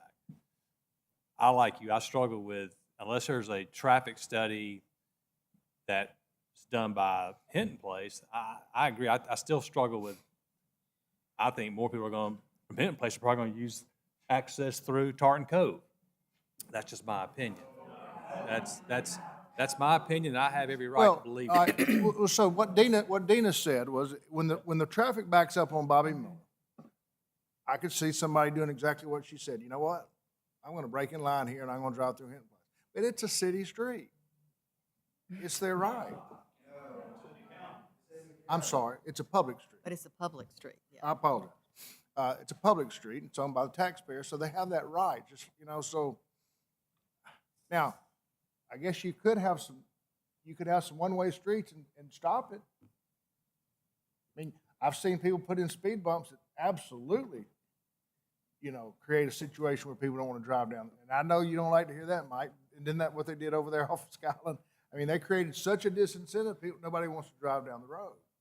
I mean, there's some things you could do to create a disincentive for people to go out of Tartan Cove into Hinton Place. Or is that right? I mean, I get it. Nobody wants any more cars coming through from that new neighborhood, those people that we don't like. But if it's a new phase of Hinton Place, well, that's what the professor said, okay? The professor said we're going to have criminal activity, all right? So my thing is, if it had been phase 15 of Hinton Place, there'd be more cars driving through the neighborhood, wouldn't it? So, Mr. Chairman, these are the cases that make me want to skip tonight, to be honest with you. I mean, I don't know. I mean, we have to follow a set of rules, and we're governed by a set of rules that we follow. As has been said, theoretically, if there are stub streets in your neighborhood, there is potential that it can be added on to. We see that all the time. Nobody wants trees cut down behind them. Nobody wants traffic through their neighborhood. And so but we have to weigh that with certain things. Unfortunately, we don't have rules and regulations about the economics of an adjacent neighborhood, what it does to your property values. If we did, we could govern some of this, to be honest with you. I can't tell you that the economics will adversely affect your neighborhood. It very well could. I can see your points, and I do understand it, believe me. Would I want this behind me? No, like nobody else would.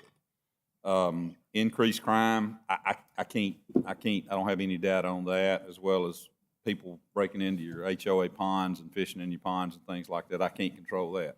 One of the things that we do have control over is health and safety. And the points that are brought up tonight with regards to traffic, in my opinion, are valid points. I think this commission, if we vote by the rules, we have to approve this, to be honest with you. But the passion that your neighborhood has with keeping the traffic out of it, in my opinion, is a just cause for us to condition this approval for a traffic study, Mike. And that if we do make a motion for the approval, that the traffic study has to be done for this particular case, for the traffic that would potentially funnel through Charlotte Drive through there. I think it resolves my issue with regard to any safety issues for the people of Hinton Place. Yeah. So, and that traffic study would be posed like any other traffic study would be, about how or if it adversely affects the neighborhood, and would be the condition that this LDP got approved on. I guess my question about that, Mr. Harrison, would be, what if we get a C? The traffic study is a C. It's not likely to fail, I don't think, just given the number of. Well, I'm sorry. I mean, what do we do if it's Well, I mean, inconclusive? Murky. I think we have enough historical data on traffic studies that we've approved and failed that would be at the discretion of the engineer to make that call, city staff, so. So we would say, what then? That Yeah, I the got a traffic question. study not only has to be done, but has to reach a certain grade in order to put the approval Is that- contingent on that? Yeah, is that also a legal question, Jimbo? Would that?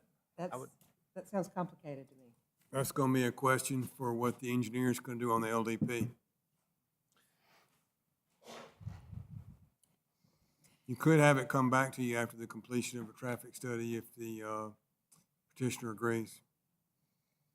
You could what? You could have it return after the completion of a traffic study if the petitioner agrees. I don't, that's not what I'm asking. I mean, we've got historical data from all of the LDPs that we've done, what is an acceptable traffic margin in this? I mean, and you will have a professional engineer. If the petitioner agrees to it, he's gonna have a professional engineer do the traffic study. So, I mean, from a liability standpoint, I think we've got a litmus test of where it would fall, where you would approve it or not.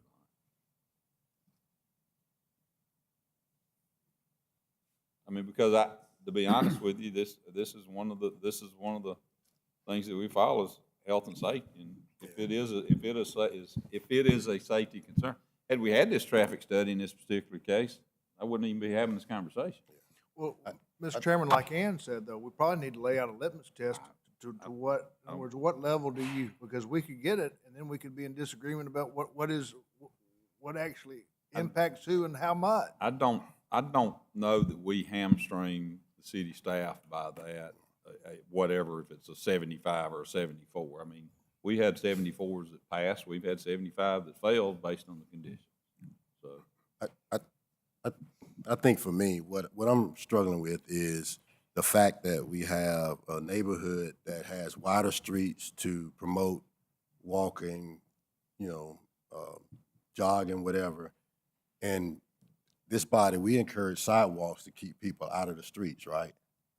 So from a health and safety standpoint, if that neighborhood was designed for that and we put more traffic on that neighborhood, that becomes I'm kind of wrestling with the health and safety issue there from that regard, by dumping more traffic into that neighborhood that was designed for wider streets for that. In other words, we would have sidewalks for.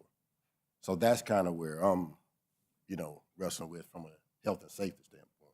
This is kind of odd. This is a unique and odd. Now, the new lots have sidewalks. Right. Correct. So, and is there a change in the width of the streets in the two subdivisions? Is there a difference? I think the streets that he's showing are the same width of the streets in Hinton Place. We're gonna pull up a drawing or enlarge a view here, but I don't think these streets are narrower than Hinton Place, if I'm interpreting the drawing right. The 31-foot back-to-back street, I do believe, with the addition of a sidewalk on one side of the street. So it's an added amenity that's not in Hinton Place. Okay, gotcha. So, But the streets are not substandard. gotcha. Okay. It actually provides better walkability and, in my opinion, a safer place for people to be walking. But through Hinton Place, though? No, in Tartan Cove. Oh, I'm talking about through Hinton Place. So you're saying that the people, saying- you're worried about people leaving Tartan Cove and walking through the Hinton Place neighborhood? No. Driving. What are you asking? I'm worried Vince? about people driving through Hinton Place. Driving through Hinton Place. I can't hear him. I know. From Driving through Hinton Place from Tartan Cove. That's what I'm talking about. You're talking about You're basically adding sidewalks traffic. in Hinton Place? No. I'm just saying. You're talking about just vehicular traffic. Correct. Okay. I'm talking about just from a health and safety standpoint. Right, That's all I'm talking about. Just from a health and safety standpoint. understand. You're getting more traffic, creating unhealthy You know, situations. That's all. Yeah. Through Hinton So Place. That's all. to answer, to Tim's point, I think that the asking for a traffic study is trying to make a determination is, what does the traffic engineer say the increase in volume would be through Hinton Place Right. with the build out of this development. And I think that is up to that professional that specializes in traffic engineering and those studies to determine.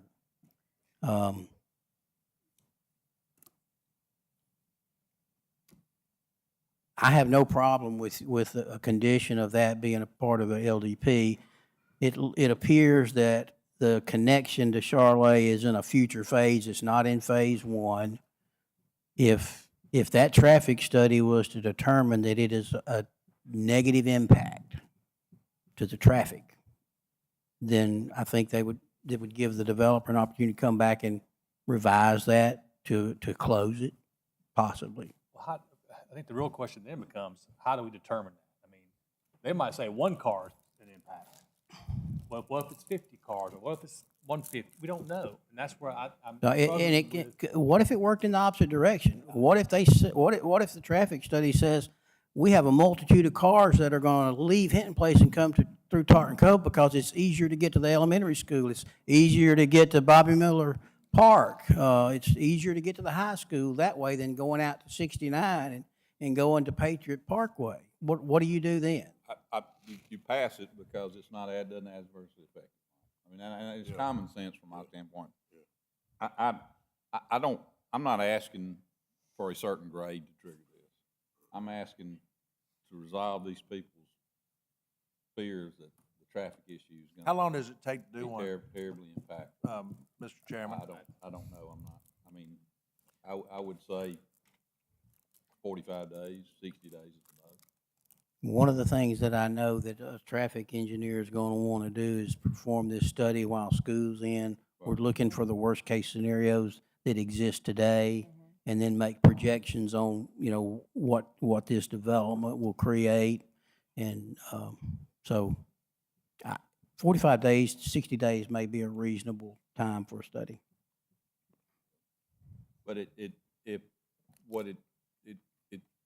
does allow, I mean, if the developer and engineer feel that they are right in their design, and then they can move forward with their design. They're not stagnant at that point.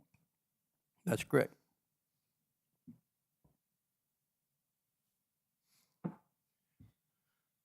A couple of issues I have, not to do with what Mr. Harris is talking about, is just a few meetings ago, we had something come up in the county in the police jurisdiction close to your area where we were requiring sidewalks, and the county told us to take them out because they didn't want them. That's the difference between the city and the county. You're talking about safety. That's a safety issue to us. This neighborhood is going to have sidewalks, and y'all don't, and you should have been required to have sidewalks. That would have helped you to start with. But that's an issue between us and the county. That's not your problem. That's just another one of the things, like Mr. Harrison said earlier, where the city and the county don't get along on some things. One of the issues I got is we don't know how far apart these fire safety entrances could be. There could be something worked out where they could go through Parkway Gardens. I wish we had that information. There should have been somebody from the fire department here, or we should have known for sure that that wouldn't work. Could be an issue to where they can move the entrance to Parkway Gardens down 50 or 100 feet and still make that work. As far as the stub outs that stop and you think, well, everybody ought to know they're going to build on, well, they probably do.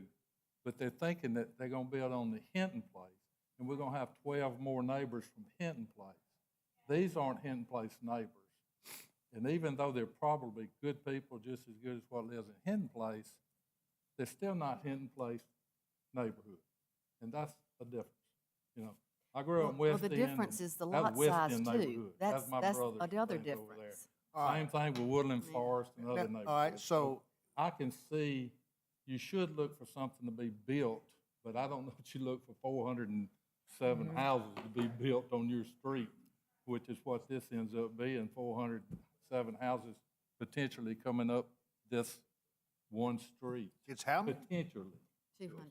It's So 200. I've got some, and not knowing how big the houses are, what they're gonna look like, or what they're gonna cost, I would have thought the developer or somebody would have known that. That should have been an easy question there. Am I gonna sell $300,000 house or $200,000 or $500,000. It's just, there's a lot of question marks that, you know, we can approve this Parkway Gardens if we want to later on, and that might give them something to work towards, and this could come back in a month or whatever. I'm a little uncomfortable with the way it is now, to give them time to do the traffic study Mr. Harrison's talking about, which could answer a lot of questions.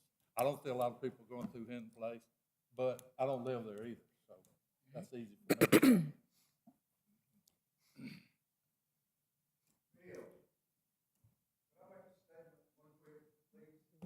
We're closed. We're closed. It's not legal. Chairman, I would just like to say that I feel that since the first traffic study, it seems that it was done under a different pretense, and now we're talking about just this one particular connection through Hidden Place. I would definitely feel more comfortable with voting on this if I could see another traffic study to make sure that it does not negatively affect Hidden Place. And and just for instance, I live in a big neighborhood, and depending on how anxious I'm feeling in the mornings, if I don't want to stop at the red light at Greensboro and Skyland, I will go over 2 speed bumps and go to 3 stop signs just to get to another exit so that I can easily get onto Skyland. So I'm going through my neighborhood. So I can't say that people won't go through Hidden Place and it won't increase the traffic. And so just to be, careful, I would like to definitely see that traffic study to make sure. And then there just seems to be a lot of uncertainty. So I would like to pinpoint or figure out exactly what we could figure out. We don't know what the houses coming is going to look like. Seems like it's going to be a dense project. And so all of those things just add a little bit more concerns. And then, if the fire department could have been here, because anytime there's a public safety issue, I want to side on the side of public safety to make sure we're doing what's best and right for our community. But with this one, it just seems to be so many moving parts that we don't have any answers to. And I don't think that's fair to the community to come before them and say that we're going to do something and we can't give them, not a lot of definites or any thing to be sure about. So I'm in favor if we could have seen another traffic study. Yeah, Petitioner, you're hearing the voice of the commission. At the end of the day, you have the right to ask for a vote, or you're hearing some questions, concerns about traffic. Are you amicable to any of these suggestions that we're putting out here? Preferentially, I don't mind at all if you attach the traffic study to the LDP. We've already had it done. I feel confident that it'll be satisfactory. And as all traffic studies show, once they show the impacts of the traffic, they make recommendations to alleviate that if they see a condition they don't like. And so we would do it. Yeah. So you're amicable to a conditional on the traffic study, but you want to go forward with the vote? We would prefer that, yes, sir. That's preferences. Is that a yes or a no? Yes, sir. Okay. Wait a minute, what do you say? Well, he wants a vote. And so if this body wants to make some conditional on the traffic study to the LDP, then he's saying that we can have that authority to make that a condition. Okay. So I just want to get him on the record because he has the right he's heard us, he has the right to pull it and ask for a continuance, but he has not. Well, Tom, maybe, Commissioner, if I can do this. Yes, sir. I'm still a little leery about the access. That's still kind of gray, back to the point, with the fire department. To me, it's not proven that we can't get to. There are a couple items on that. I know we didn't speak about it specifically. Yeah, help me with that. But Remington is at the intersection of where we're proposing to do our main entrance into the subdivision. Anywhere to the top of that page, which is actually east, is a dead end to Bobby Miller. So by fire code standards, even if we got a distance separation there to meet the minimum code, we still have a catch point there at that intersection because even if you go out over here, you're still Okay. caught into one entrance. All So right. That's what I did not, I did not have that Yes, sir. information. That's the information I needed. Thank you. Another thing in respect to the fire code is, we've had Patrick in on these, Mr. Steins has been involved in this, reviewing this, from the beginning. So, I mean, I know he's not here to speak on it, but, and, you know, so there's some other questions about, oh, well, maybe an access point here rather than here. Okay. I believe Mr. Sims has talked with him pretty Okay, in-depth that, about I that. just want to have all the facts before I make a vote here, that's all. Thank you. All right, Commission, I hear the common thread of traffic study for LDP. And that's where I think we're landing. My only question to staff would be verbiage on this to make sure that this traffic study is completed and submitted before LDP is approved, right? And Mike, Did I the only thing I didn't understand was if there is already a traffic study done? it was done prior to this new final layout. Okay. So we're asking for, we're trying to say is we want another traffic study done, total impact. That takes this new access. Takes this new one access through into Charlotte consideration. into consideration, right. So I have a question. So if we get the traffic study back and it's not, it is not what we expect it to be as far as a negative impact on the community, or it causes the community a negative impact, then what happens? Engineering, that would And be engineering your would call make that not call. to approve the LDP, correct? Or stop the LDP at that point. Not Right. to approve the Not LDP. approved. Not approve the Not to LDP. approve the LDP. Right. Which would mean that they could potentially bring it back to us under, If the- with the right information on the traffic flow. I would say if the traffic study analysis or findings, conclusions is contrary to the approved preliminary plat, at that point, the developer would be notified that to proceed forward, you've got to make these changes, and that's going to require coming back to the planning commission. Commission, you good with that? All right, Commission, before us, we have S 1523 Tartan Cove for preliminary plat approval with the condition that a traffic study is completed to reflect impact on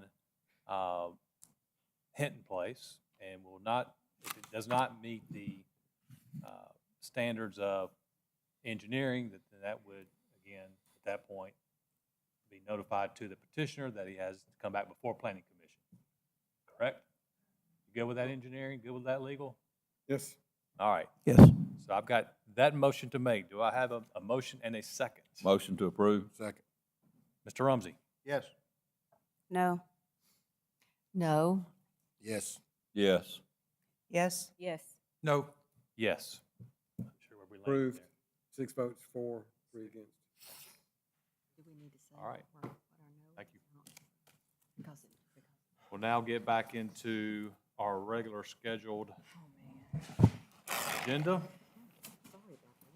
That's a tough one.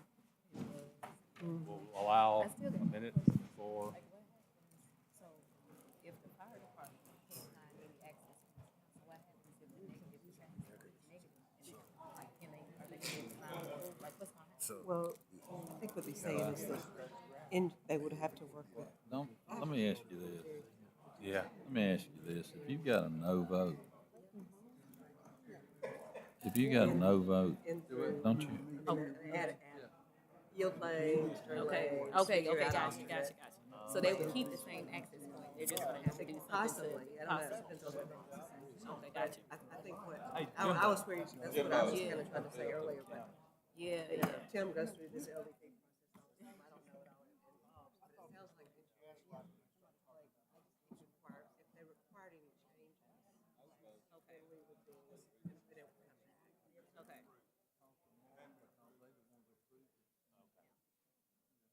Oh, Lord. I just need a break for a minute.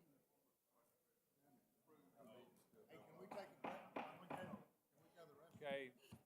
If you're honestly. trying to leave, let's exit the chamber, please, and we'll get back Jimbo. into our meeting. I sit down all day. Staff, we're back at the annexations, correct? Could, I was gonna ask him if he knew the person.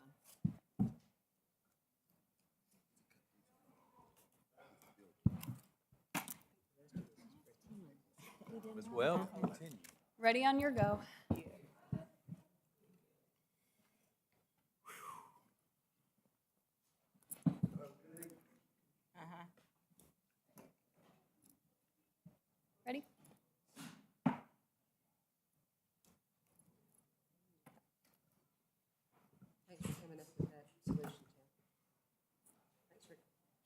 finding a way somewhere in the middle.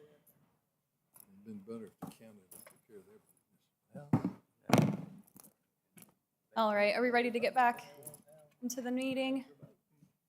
All right, we're going back to item number 5. We're under annexations. I've got one annexation for you guys this evening. It's AN 0423.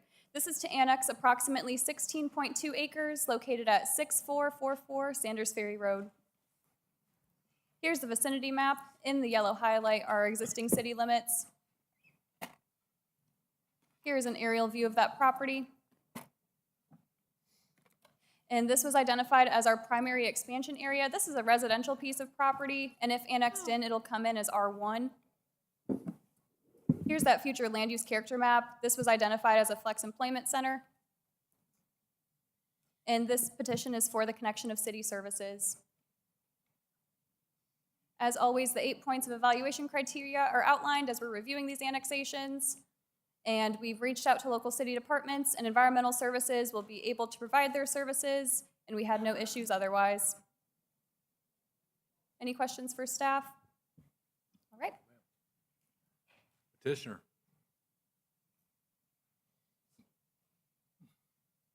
Ladies and gentlemen, Ron Henderson with Tuscaloosa Engineering, representing Mr. Smeltzer and his sister. The property is actually 2 parcels, but the 16.2 acres does comprise both parcels. It just, the tax map hadn't been updated, so it's, there will be a residence behind the second parcel there. You'll see to the north of them, it's actually a little bit further to the west there. That second parcel, that second building back there has been torn down, and it's further back to the west than that. But anyway, to the north of them is Corps of Engineer building. And the reason for doing this annexation is because there is a force main that runs along Sanders Ferry Road that they're trying to connect to. They've got on-site sewage disposal problems out here. Without the connection, it's going to be a difficult time to keep on-site sewage disposal going out there. Any questions? No, sir. Thank you. All right, commission. Pretty easy one here. An annexation request for AN 0423. Annexing 16.2 acres located at 6444 Sanders Ferry Road. All those in favor say aye. Aye. Those opposed? Ayes have it. Welcome to the city.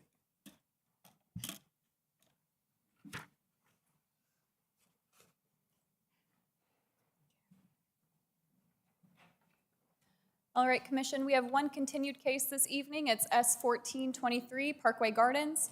This is consisting of 77 single-family residential lots and 3 open space lots on approximately 19.5 acres, and it's located between the proposed Haven Ridge and Tartan Cove subdivisions, right where we just were. This was continued from last month. Here's that vicinity map. Tartan Cove is just to the right of this in the aerial view. Here is that plat with contours and without. Again, this is 77 residential lots. They have 3 open space lots connecting off of Bobby Miller and accessing through Tartan Cove as well. Here's a closer view of that access right off of Bobby Miller and the southern portion of that property. They're requesting variances from valley gutter in lieu of curb and gutter, and also requesting variances from their setbacks, lot width, lot size, and lot configuration for open space lot 3. Engineering. Well, we concur with the request. Thank you very much. We've seen this one in a different format before. This is a reapproval. Yeah. Because time ran out on this one also? No, sir. This is not. No, reconfiguration. We've just seen it a bunch of times. You shutting it down, right? Okay. You have petitioner. Mr. Chairman, members of the board, I'm Michael McGuire. I'm with McGuire and Associates. You've seen this a couple of times. We actually had this a similar format to this with a 50-foot layout. My client decided to go to apartments, townhomes, condos. The last one you saw was duplexes. All of those haven't been presented to you, but that's the number of times I've changed it. We're back to a 50-foot wide lot, basically 130 feet deep. That's, I think, like I said before, it was much more dense with the duplexes. This is less dense. I think this might be something y'all would probably prefer to what we showed you last time that got approved. You promised me we won't see you again. I hope, well, we may have to, depending on Tartan Cove, but, and going back to our entrance, if we can do anything to adjust our entrance to get Mr. Pugh's, I think some of y'all had questions about the distance. I don't know the distance. I'm thinking it's 500 feet, which is actually pretty close, so we could actually adjust it and maybe make that work to get the fire chief and everybody happy. So we're certainly willing to work with them. Yeah. My only thing would want to, if we do get approved tonight, that we had the latitude to adjust that if Mike saw fit, and if you guys were okay with that, so that we could help them. Is the only reason I'm offering. I think if we're talking about a minor adjustment to the boulevard entrance on Bobby Miller, I think we could approve that in the LDP process if we don't change the number of lots or anything of that nature. If they do work something out, we have to come back for his approvals again as well, or not? Or you can do it administratively? I think we can do it administratively. Okay, that's what I wanted to hear. All right, so just. Mike got number one out. Y'all Yeah. gotta. Yeah. So, did we see that stub street on Tartan Cove? No. The one to the right? Yeah. Yes. Yes, you did. All right, Yeah, so it this was is, there. the way this is drawn, showing Tartan Cove and that connecting street there, that matches up to what we just saw? But you're saying we're not sure if it meets the fire code regulation, if that is considered their secondary ingress and egress? From our understanding, it does not meet that. Because of it's too close. Right. For the fire marshal, Yeah. not enough distance. Gotcha. But that's And not what, that's I'm- what Mike, you I'm said not some, up on the fire code, but I mean, I think there's some latitude, because you've got an existing entrance going to Hinton Gardens and you've got Remington that are already built. So, I mean, I think there's a little bit of latitude, so maybe something, like I said, that we could work out to make everybody happy. If we can, we'll do it. I mean, obviously, we would appreciate it because it would help resolve the issue that we were dealing with. Yeah, and if you could do it, and they would work with you guys, and you could do it, to save them money on the traffic study, and Mike some headaches also, and they could get started a lot faster. Yeah, and that was the other thing. I mean, of course, doing these entrances, we've already met my developer and client and their client, so we are working together. We know we're trying to do this so that it's, especially the front portions, all built at the same time. So. Are there any provisions for exceptions in the fire code? I mean, are there any sort of like mandatory considerations as opposed to discretionary considerations for that? I mean, are there special circumstances that? I think, Eddie, you can tell me this, I think local jurisdiction can have some levity to make some changes. They will. That's what we've been told in the past. Any more questions for the petitioner? Well, we're gonna nominate you Citizen of the Year. Yeah. You should have been here 30 minutes If ago. I'd have known that distance, I would have come in here, but I honestly, for some reason, I'm thinking it's 500 feet, but I'm not positive. Has anyone signed up? Oh, I'm sorry. No. Okay, no one has signed up to speak for or against. Would anyone in the audience care to speak for or against this petition request? Okay, having heard none. Any comments or questions from commission before I call for a vote? Okay, commission, before us we have S 1423 Parkway Gardens. Motion to approve. With these 5 variance requests, engineering has no issue with. I have a motion from Commissioner Rumsey. Do I have a second? Second. Mr. Rumsey? Yes. Yes. Yes. yes. Yes. Yes? Yes. Yes. Yes. Motion approved. Thank you.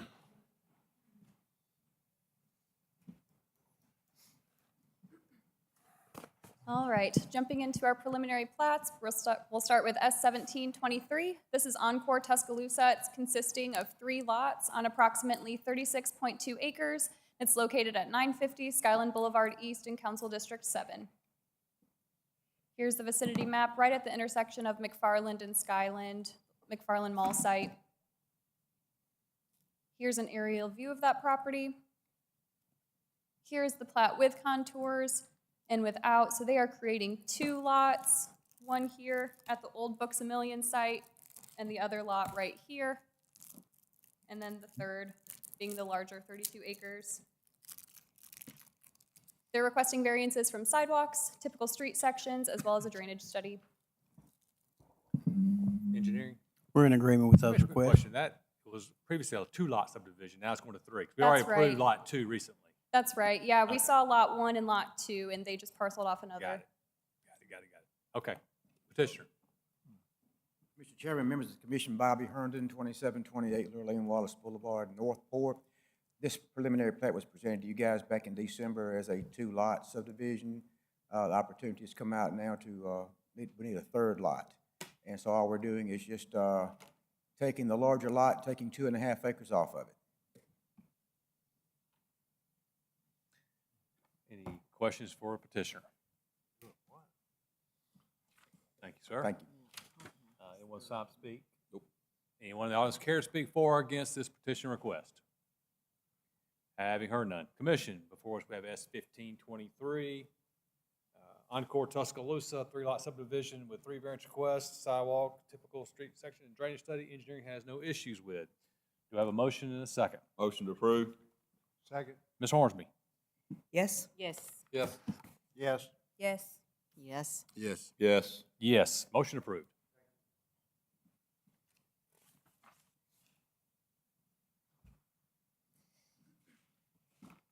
All right, Commission, next we have S1823. This is 1506 University Boulevard. It's consisting of 2 lots on approximately 1 acre, and it's located at 1506 University Boulevard in Council District 4.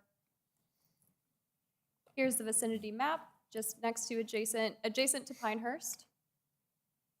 Here's an aerial view of that property.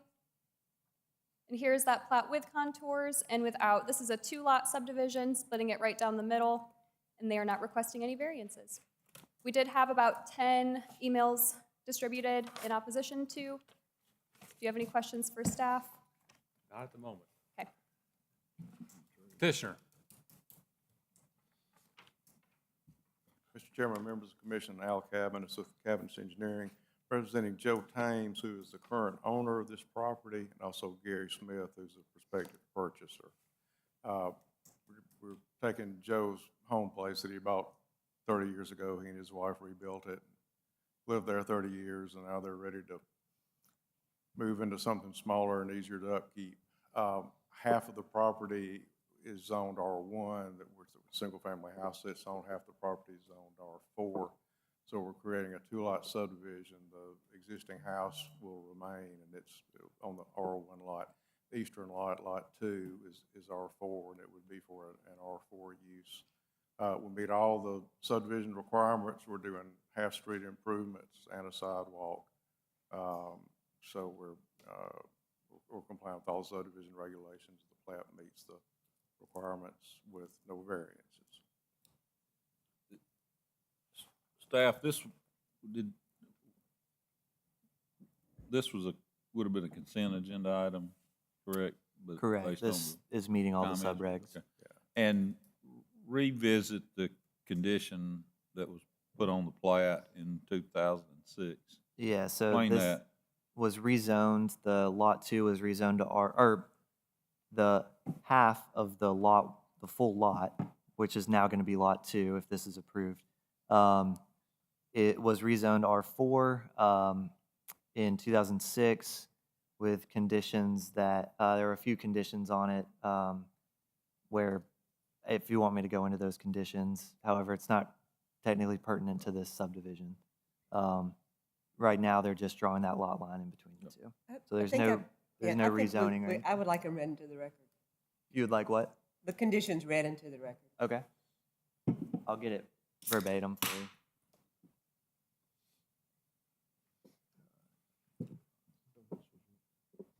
This vote tonight is not about anything but subdivision of one lot into two. Is that right? With two different zones.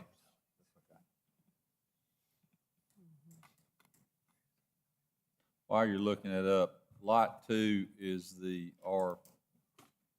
R4.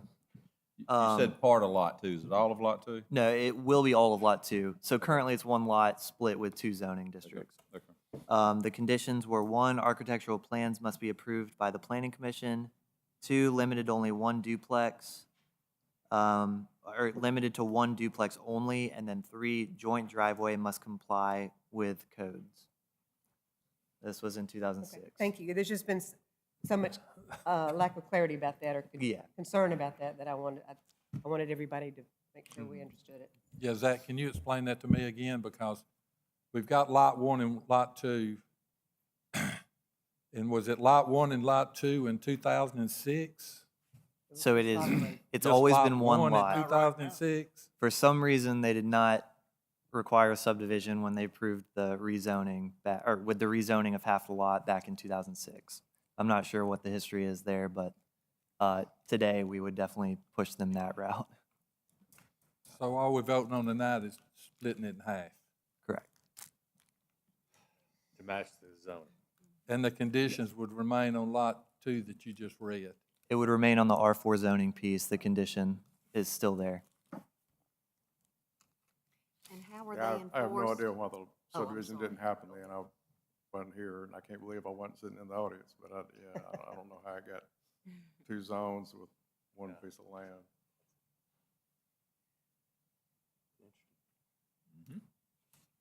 Any more questions for petitioner? I'm sure we got some people that signed up for this case. This is one why we don't try not to put conditions on. Yeah. All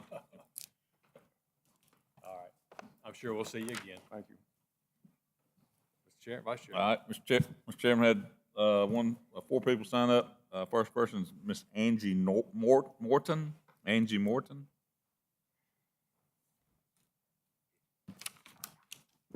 Hi, my name is Angie Morton. I live at 1 Pinehurst Drive in Tuscaloosa.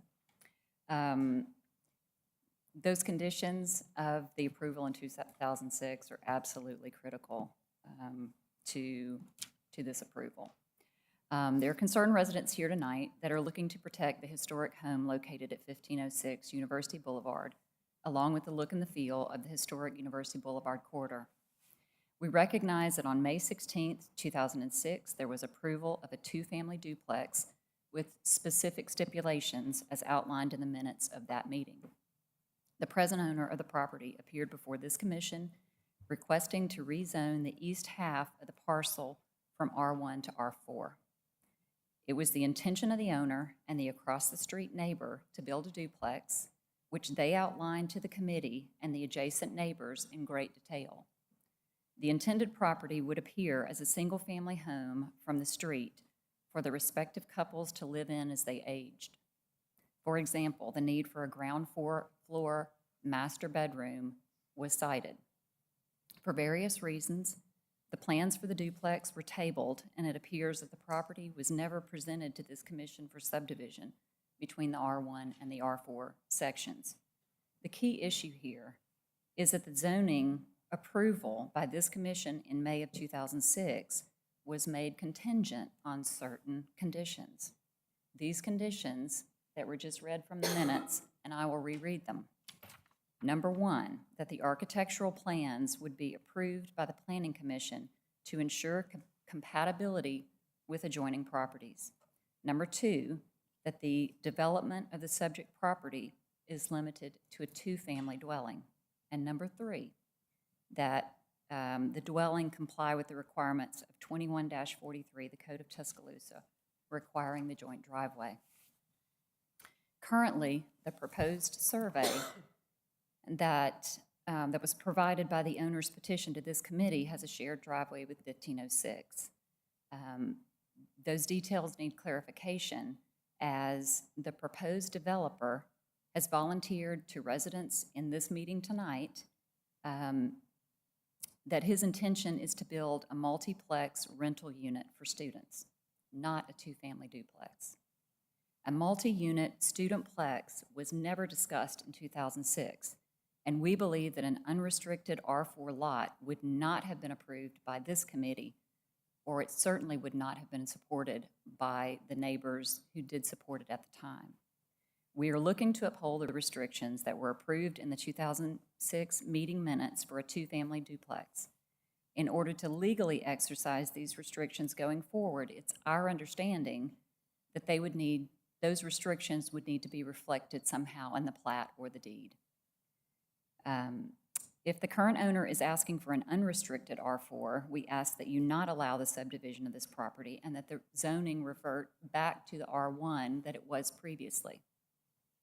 We appreciate your consideration, and there were residents here that were not able to stay due to the lengthy nature of tonight's hearing, but those who are here in support of this, if you would like to raise your hand, now would be the time. Thank you. Mr. Chairman, the next person signed up is Mr. Joseph Cox.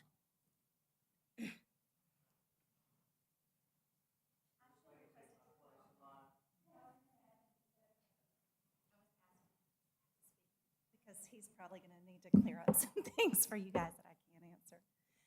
Mary Wise at 5 Pinehurst. Mr. Chairman, Commission members, thank you very much for the opportunity to speak. It's a pleasure to meet your acquaintance. Joe Thames, the current owner of the home, is our neighbor and friend. He and his wife have been our guests in our home, and we have joked about building a bridge or a zip line between our properties. But most often, when we see each other, he's in his backyard working on that gorgeous manicured lawn, while I sit on our back porch sipping coffee and listening to the birds chirp. Suppose he were to come before this commission today with the same request he had in 2006 to build a duplex for his wife, himself, and a neighbor. I would be inclined to support such a solicitation with the restrictions. I don't know the man who intends to develop the property, but he and I have had an indirect encounter. On August 5th, on the weekend that parents come from all over the country and every corner of this world to move their freshman daughter into their new dorm room, I dropped off something at New Tut for our own daughter. And as I made my way back home on Gene Stallings Avenue, I found myself in a swarm of police cars and ambulances. The road was blocked. I couldn't move forward. I couldn't back up. The helicopters were circling overhead. I didn't know if I was part of an active situation. And if you've ever had a child, as I have, as a victim of an active shooter situation, your heart will forever be traumatized by that thought and those words. The words, it will just never be the same. I was disconcerted. I was uncomfortable. I was afraid to get out of my car. I took pictures of the scene. I sent it to neighbors. I discovered later that the man developing the property allowed his workers to reside in the building during construction. And a fight broke out among those men, and it resulted in the stabbing of 2 of them, one of them with life-threatening wounds. I know now that the man who intends to develop the property at my back door, where I sip my coffee and listen to the birds sing, is the same man who intends to develop the property in question. It is impossible to determine what Joe's intentions were in '06. We will never know if he pulled the wool over the eyes of his neighbors in this commission, or if his request was in earnest, and he now just sees an opportunity to take advantage of the generosity of those involved so long ago.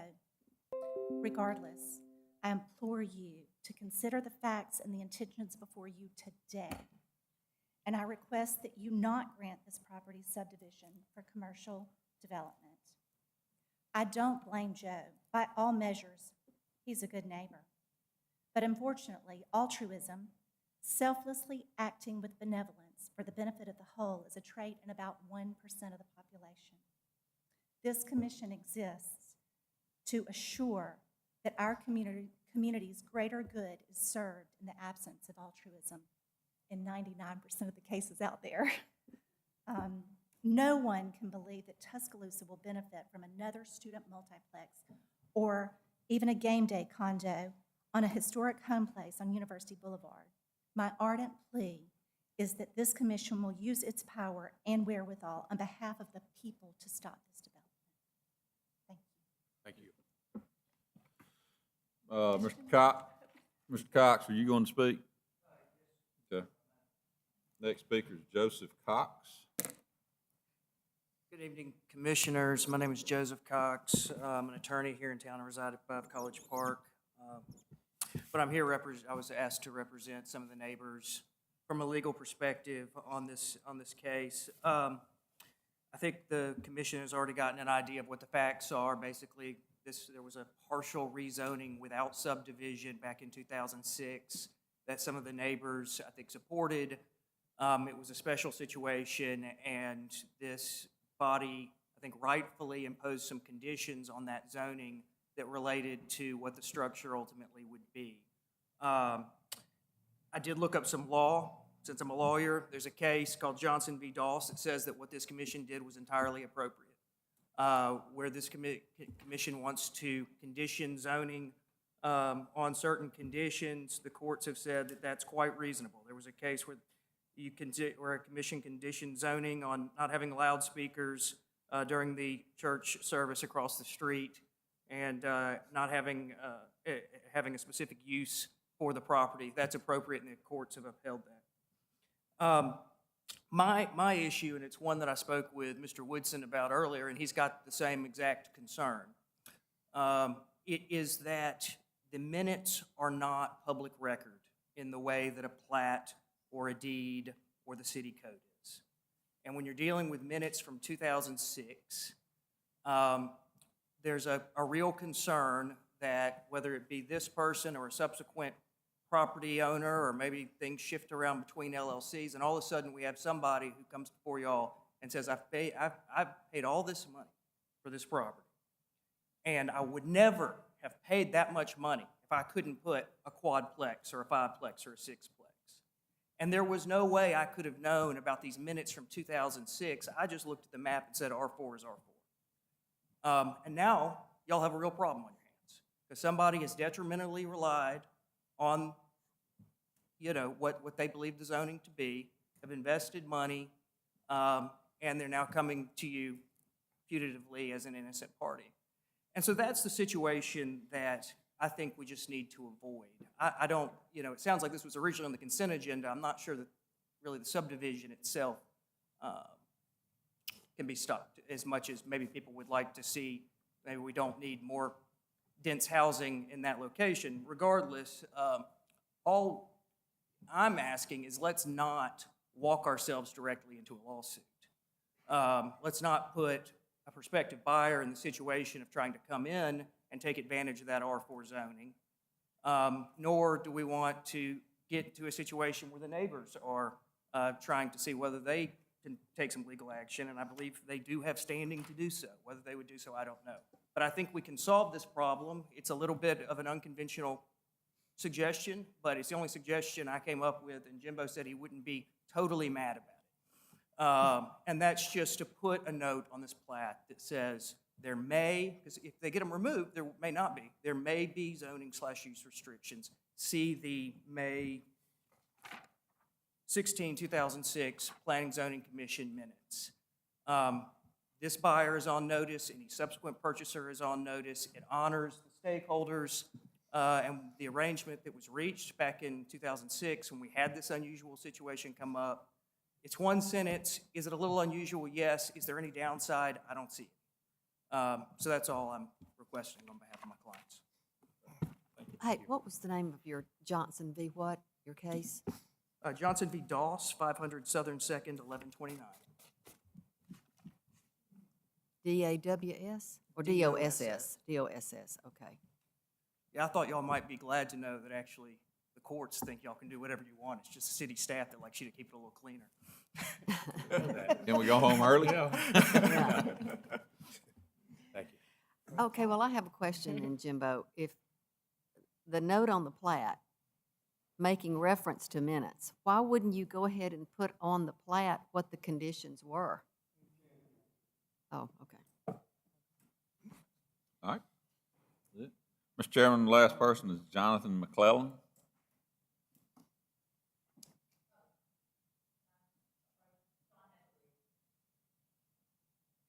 Sure.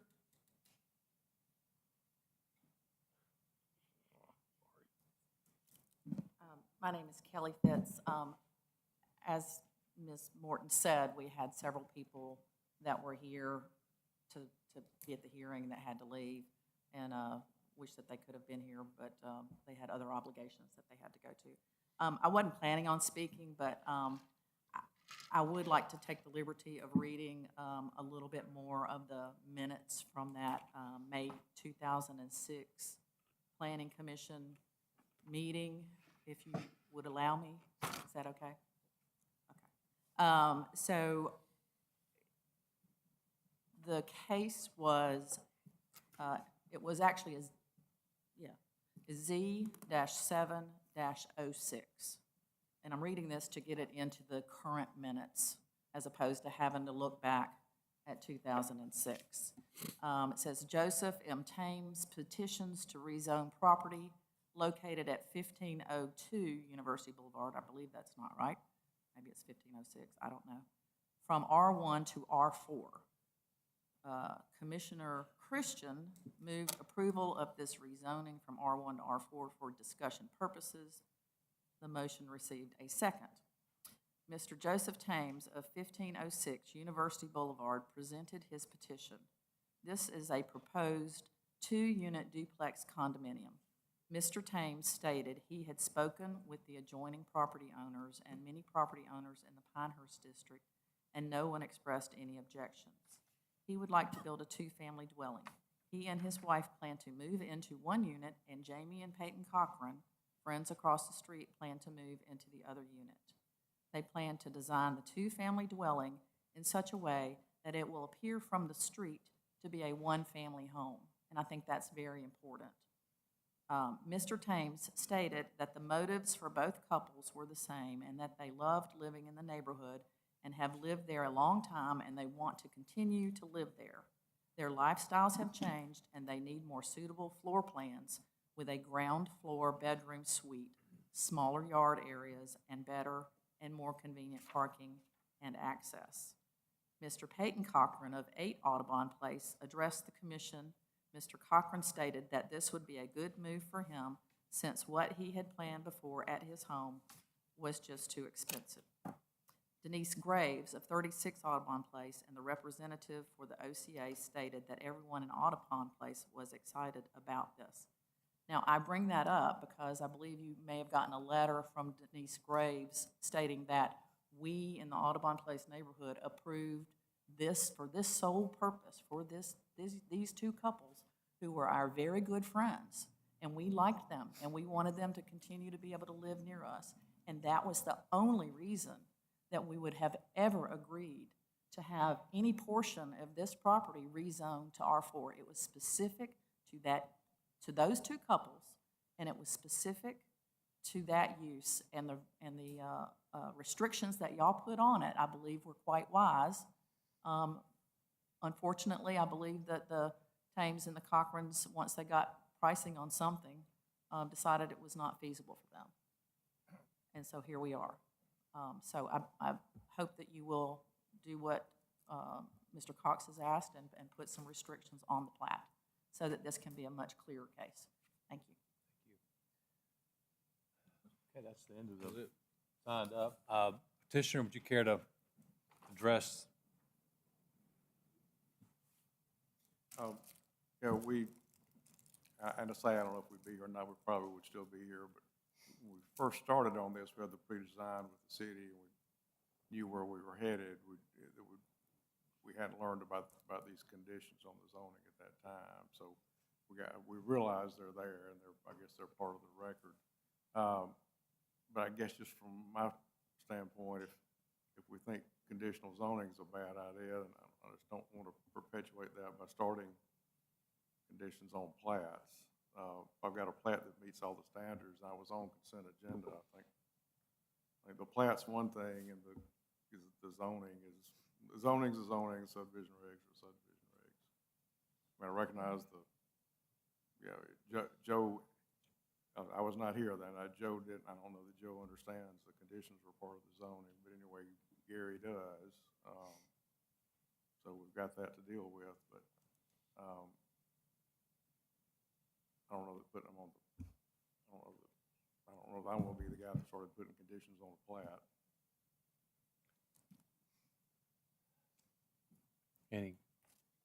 This is, I'm glad I went around in 2006. This I is think really. I was on the commission then. You were?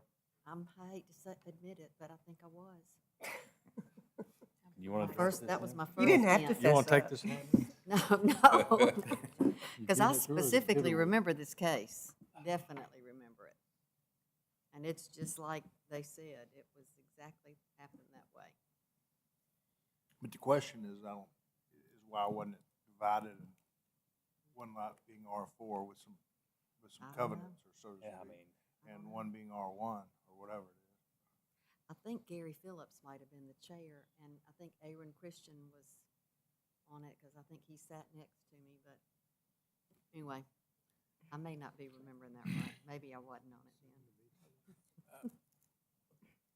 any more comments? I I don't mean, know. you didn't bring anything up new that warrants bringing anybody else back in. I just don't know Mr. that, Chairman, this vote is whether we subdivide the lot into two lots, right? That's right. Yeah. This isn't about whether, this board isn't approving any condominiums or anything like that. You said you didn't have a problem if they added the conditions to the plat? thought he mean, said I that. couldn't hear you, I'm sorry. yeah, no, I mean, I'm not wild about putting conditions on the plat. I recognize the conditions are there on the zoning. I've been doing this a long time. I've never put conditions on a subdivision plat especially that were zoning conditions. I mean, we're just up here to do a plat that we meet all the regs, we're on consent agenda, we're not asking for any waivers, we're doing all the improvements. The 2006, there's a rezoning that has conditions with it. That's public record, and we all recognize that. I just don't know why my plat has to have conditions on it. And then we're down here 10 years from now saying, well, I'll put conditions on that plat now, what are we gonna do about it? I don't plan on being on this board in 10 years. But Jimbo, do you have a problem with it? I don't object to adding the note on the plat. You what? I don't object to, no objection to adding that note or Adding that condition on note. the plat. Like that'd make everybody feel better. And it could simply say there are restrictions. It can, or you can list them specifically. I will say times that we typically see conditions like that on our plat are between property owners that have to sign that plat.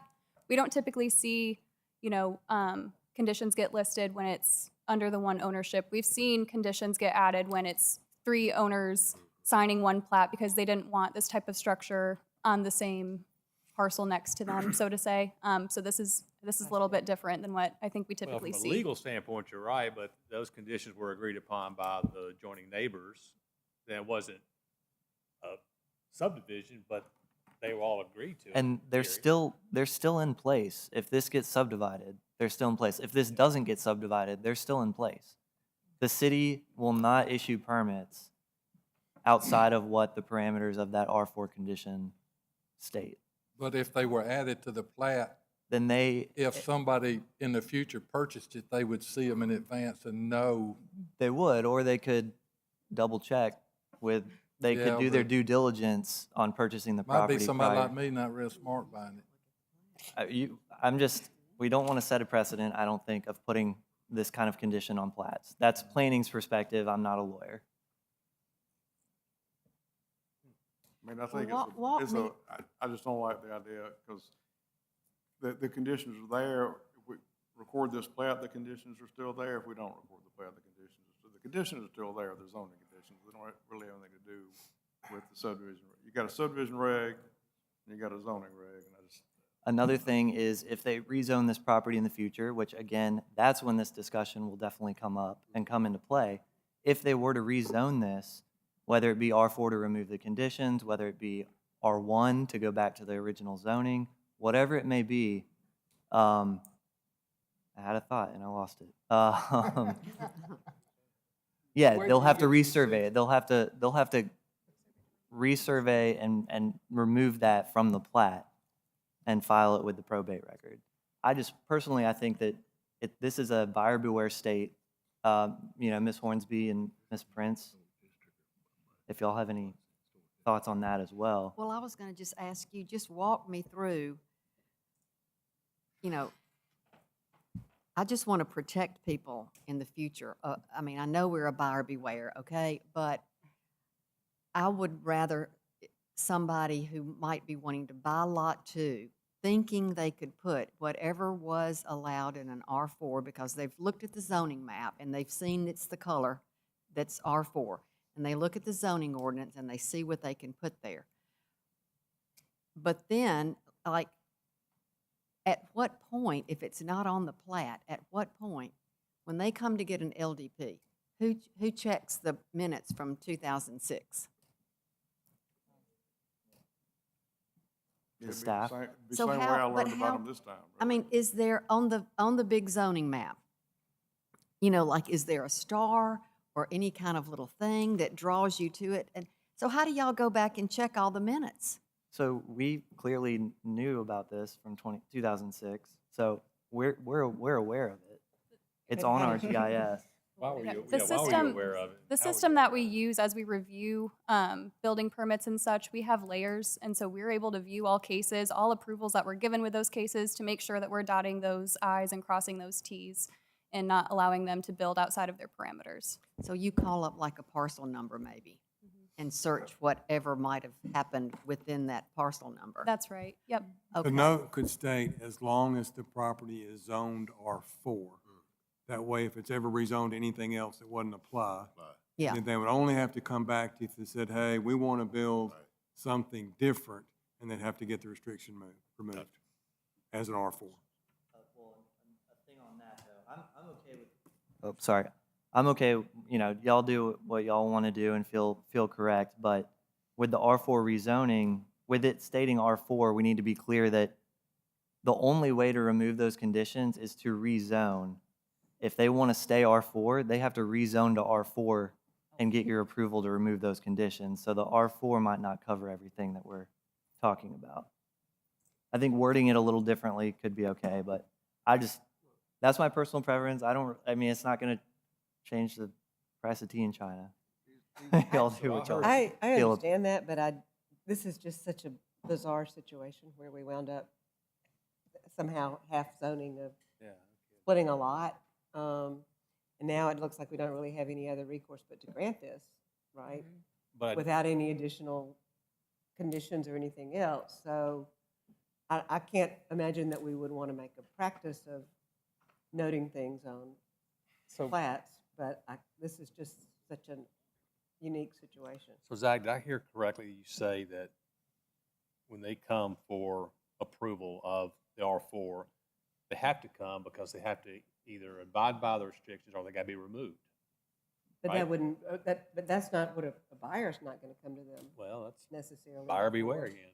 I mean, Well, granted, but I mean, Yeah, see, I think that's the discussion here is do we want to go that extra layer and help the buyers see that there is something on this property or not? This should have never occurred, okay? This should have never Right. occurred, okay?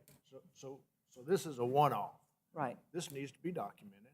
And now, I don't think, look, we're not voting on 6 condos, okay? We're voting on, the lots need to be subdivided because there's 2 different zonings. That needs to be cleaned up, okay? Now, if the owner of the property wants to come up here, you could try to rezone the White House, okay? I mean, he can petition for rezoning. Now, all these people will be here and they have their expectations, but we're not going to go back on a deal that the city made, okay? As far as this deal is concerned. Now, you could, any citizen has a right to try to petition to rezone the property. If Mr. Taines wants to do it, tell him, come on. Right now, we have one thing to do. It has either approved the subdivision of this lot with 2 different zonings, which was the spirit of the agreement that was made in the past, and I think we need to move on with it.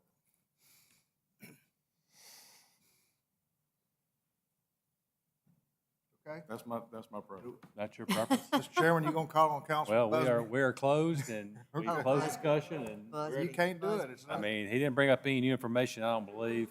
The councilman has a question. You can't stand prosperity. You've already threatened to sue us. All right, so let's go. You need- I do see the councilman in the district has got. Well, out of professional courtesy, you may ask, but.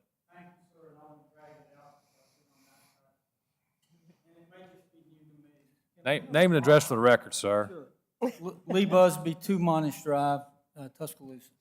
Thank you. Can we apply 2 different zoning codes to a lot that's not, I mean, It's already been done, Councilman. is it legal?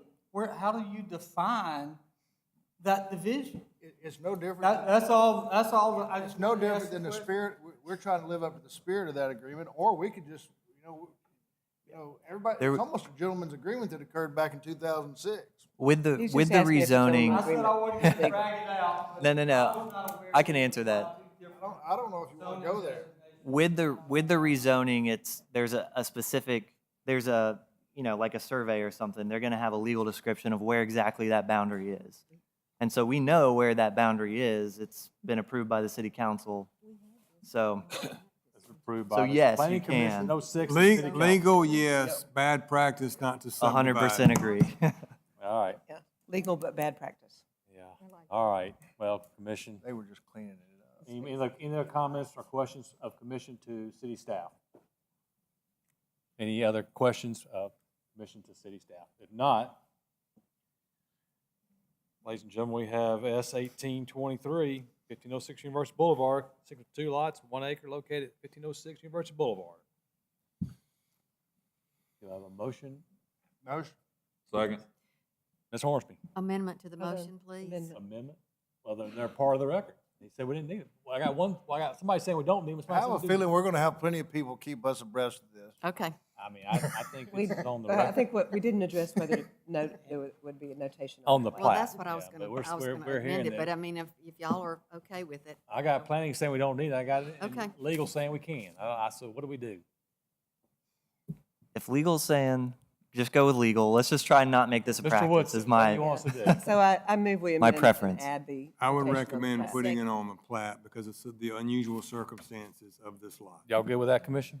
Mr. All right. You Yeah. got to amend your motion? Yeah, you gotta add it. So Can we Put the condition specify on the- exactly what the note will All the conditions say? that were voted on in 2006 are gonna be put on the plat. On the plat. Well, I hope what Mr. Peyton Cochran, what he said was this house is going to look like a single-family home. What Mr. Cochran thinks looks like a single-family home is what? I don't think that was a part of the conditions, though. But the condition is, It's in there. the condition is it's got to come back before us. Yeah. And we get the same way. We'll get another bite this apple. All right, commission, we have the motion with the conditions that the original is placed on the plat. Original agreements. Correct? Second. I got a second. Ms. Hornsby? Yes. Yes. Yes. Oh, I'm sorry, yes. Yes. Yes. Yes, motion approved. Jimbo, Yes. can you rezone the White House? You can petition to. We'd have to annex it first. Annex it first, and then you can rezone it. Annex it to what? It'd be like your long lasso annexation. We'd have to sort of map it out a little bit gonna annex? through some public streets and roads. It's like this know. lawyer. I guess the owner would have to Sue do the- You it. can sue the Pope for rape. Owner would have to petition to rezone it, right? Can we have a more bizarre night? I mean,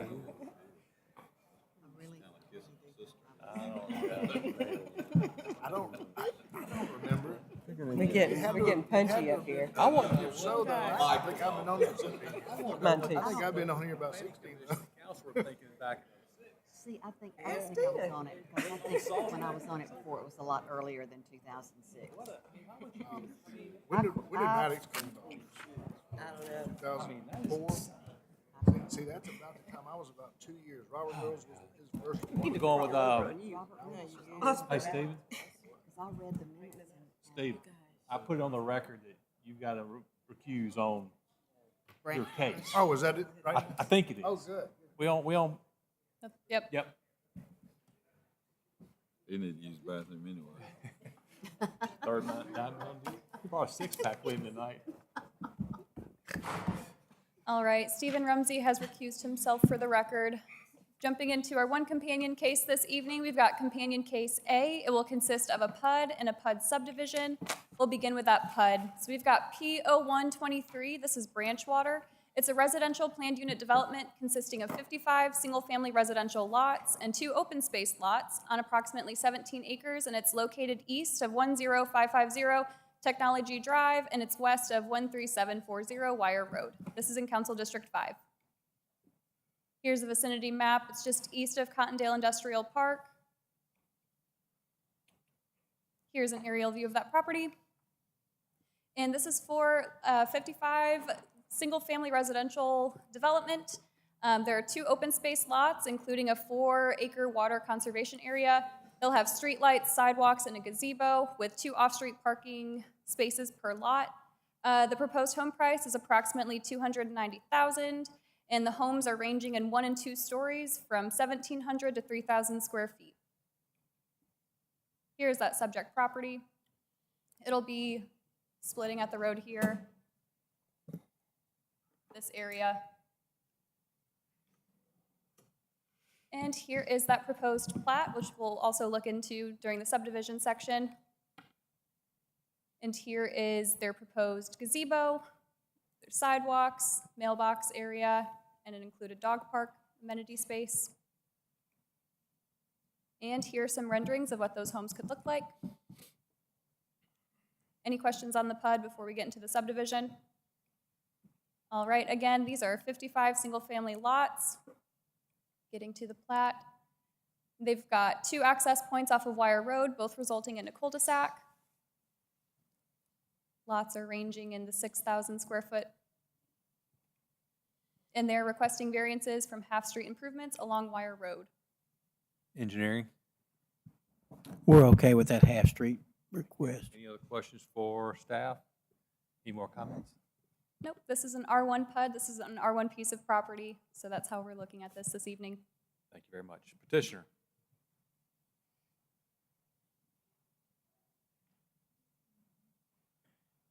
What years were you on the council?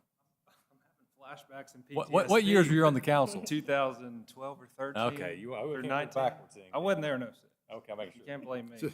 I'm Matt looking for somebody to Calvarone. blame. He may not have been born then. That's all right. Matt Calvarone, 1407 10th Avenue, Tuscaloosa, 35401. Thank you for having us here tonight. Thank you all for your service. You do a tremendous job for this city, and it takes a lot of time. And with that in mind, we're here tonight because we did a poor job on our first petition before you. Frankly, I think we made it impossible for you to consider anything else. This property on the edge of the city, being zoned industrial at the time, also conformed with framework as industrial. We didn't provide you with enough facts, in my opinion, and I'm here tonight as the presenter to address some of the facts and hopefully come back with this R1 property and have what is a nice, new, relatively low-density development approved in an area that has not had new product in quite some time, many, many years. This property was originally zoned industrial. Efforts over a 20-plus year period to develop it as industrial were frankly exhausted. And so we started looking at it as a residential piece. You saw from the aerial map where the current industrial park ends in a cul-de-sac, followed by a retention basin, followed by some significant mature pines, many of which will be preserved because of that retention basin. Speaking to the facts, this property sits about 6 miles from the closest grocery store, Winn-Dixie, and an additional grocery store, several restaurants in that area.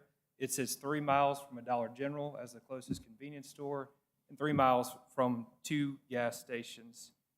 We think at this point that the highest and best use for this property, being in a location that's between town and Mercedes and its suppliers, being in a position that it's close to schools and other major employers, we come before you tonight with this petition. And again, getting back to giving you the facts, I think the petition originally tried to categorize this type of housing as something it's not. This is housing. We're at a time in our community and across the state where you hear constantly, we need more housing. We need more housing. And that's of all types. And so this provides new, great housing in a relatively low-density development of 55 homes, and we think it would be a great asset for Tuscaloosa. So with that, I'm glad to answer any questions. I do want to turn it over to the builder, Mr. Zach Parrish with Parrish Building Company, but I'll be by to answer questions as well. Thank you.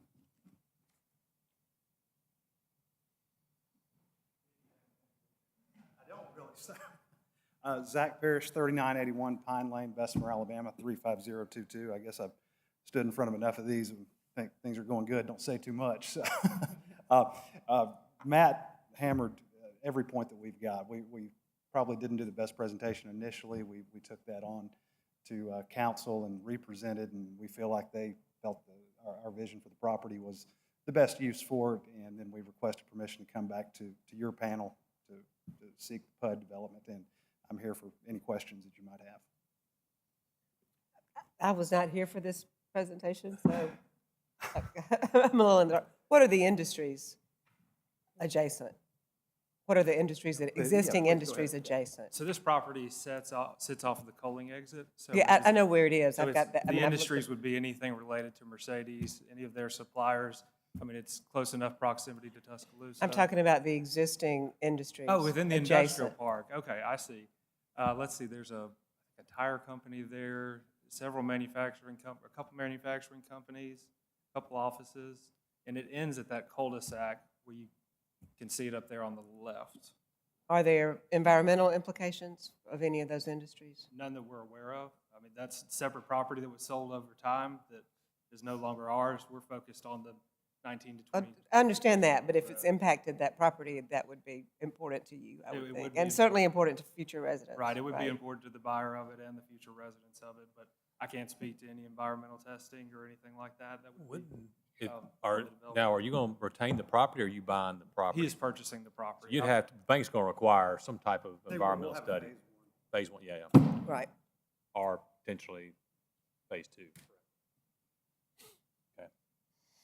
So that would address. I guess- was just curious yeah. if at this point there were any indications that that was going to be a problem. We'll see if anybody wants to speak for or against real quick, and then we might bring you back up depending upon that. No one signed up? Okay. Well, I guess if you're finished with your presentation, then we're going to ask if anybody in the audience would care to speak for or against this presentation or this petition. Okay. Having heard none, get some thoughts from the commission. Yeah, I think originally I think we voted collectively as no because we felt like we were going against framework and what we were envisioning for this to be, industrial. So I think we were told by some party that we were short on an industrial. But we're hearing that, one, that there's been multiple efforts to have it industrial, but there's been no takers. And, you know, I guess to pass the buck to council in their collective view, and I think it was a unanimous vote, voted to approve it as R1. And so that means the council representative for that area is wanting residential. I kind of hate to go against what I think we thought originally, but I think maybe some of the facts have changed, and obviously the zoning has changed. So that, again, we're volunteers up here. The elected officials feel like R1, so.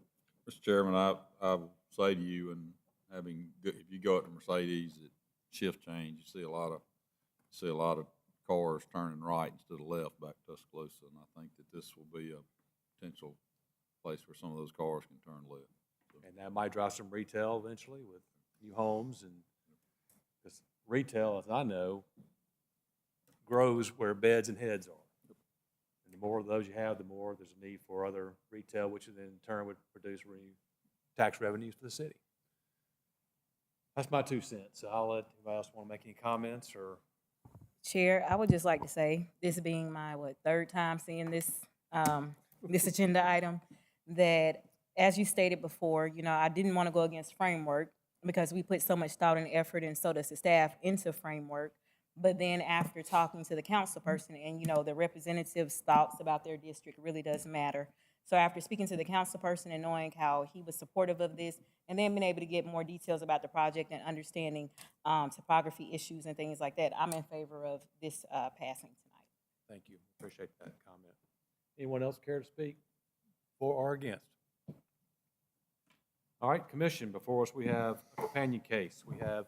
First, we have P0123 Branch Water, a planned unit development of 55 single-family residential lots. Do you have a motion and a second? Motion approved. Second. Second. Sarah? Yes. Yes? Yes. Yes. Yes. Yes. Yes. Yes, motion approved. Commission, before us we have PS1923. Was there a variance on that one? Motion. There was a variance request. Engineering has no issues with. Do I have a motion and a second? Second. Okay. Mrs. Hornsby? Yes. Yes. Yes. Yes. Yes? Yes. Yes. Yes, motion approved.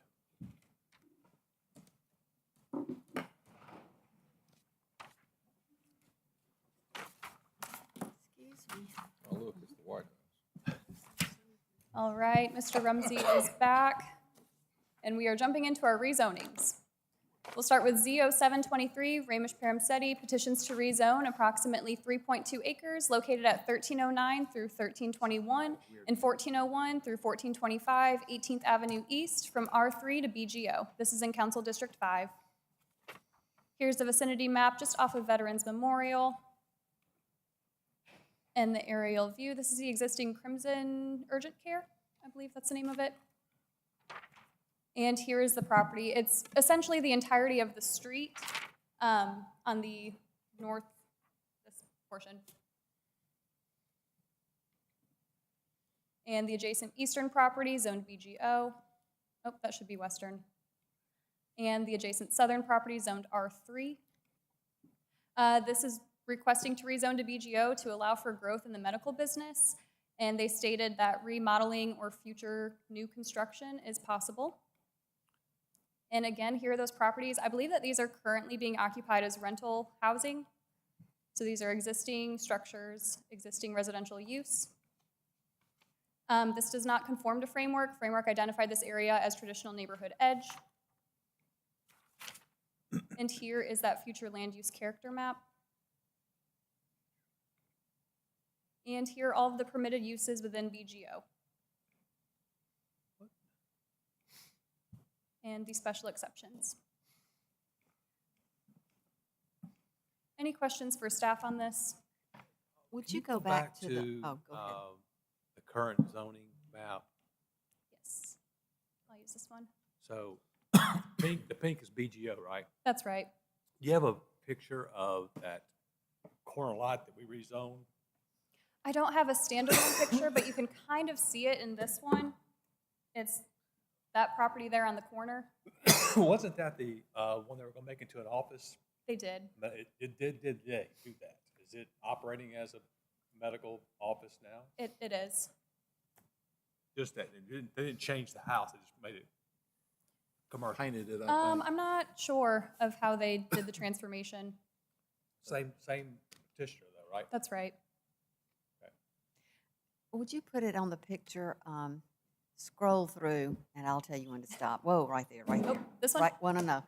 Well, it might be the same thing. All right, I know the subject property. What is this building on the left?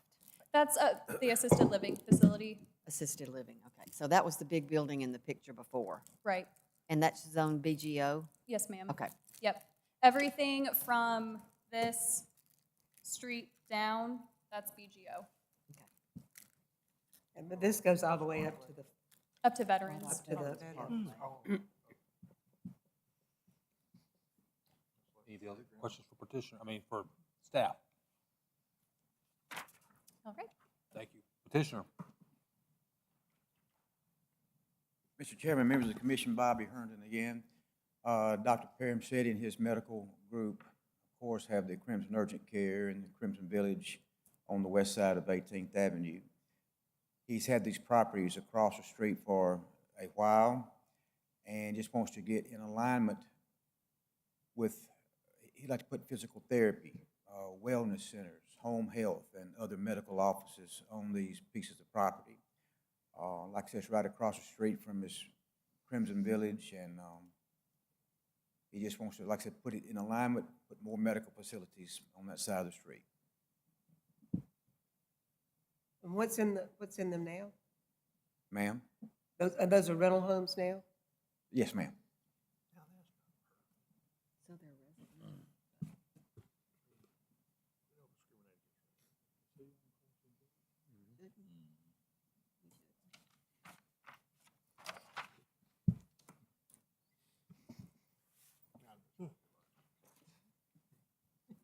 Any questions for petitioner? I'm trying to get my mind around this a little bit, because it's a lot of residential homes. Yeah, we just approved one to build workforce housing in a roundabout way, and now we're voting to do away with it. Another thing to note too, it's not the entirety of the street that's being rezoned. There are still 2 properties on the street that are not up for rezoning On tonight. the very end, correct? No, they are, Those 2 down there, 13th Street? Where are we? so we're looking at this street right here. Are you following my mouse okay? Yep. Okay. It is, this property is not included on the corner of 18th and 13th, and it's one of these in the middle. I want to say it's this one. Let me verify what it is before I tell you for So certain. that was not owned by the petitioner? That's right. So it's not up for rezoning tonight. So it's not the entirety of the street. So it would have spot zoning then, wouldn't Can we? you draw a circle around something? Yeah, I'm pulling it up, so I know which one is the That's right what one. And while you're doing that, Zach may know, the purple on the other side, that's all of the medical and assisted living. What kind of setbacks would they have if they ever did the commercial? What kind of setbacks would they, I mean, it looks like the lot lines are staggered between that Kicker Road and 18th. Yeah, any redevelopment would have buffers between the residential. I can get those exact for you. I would think that somebody's going to be here speaking from that side of Kicker Road, and they're going to be concerned about redevelopment. Unless the petitioner's going to.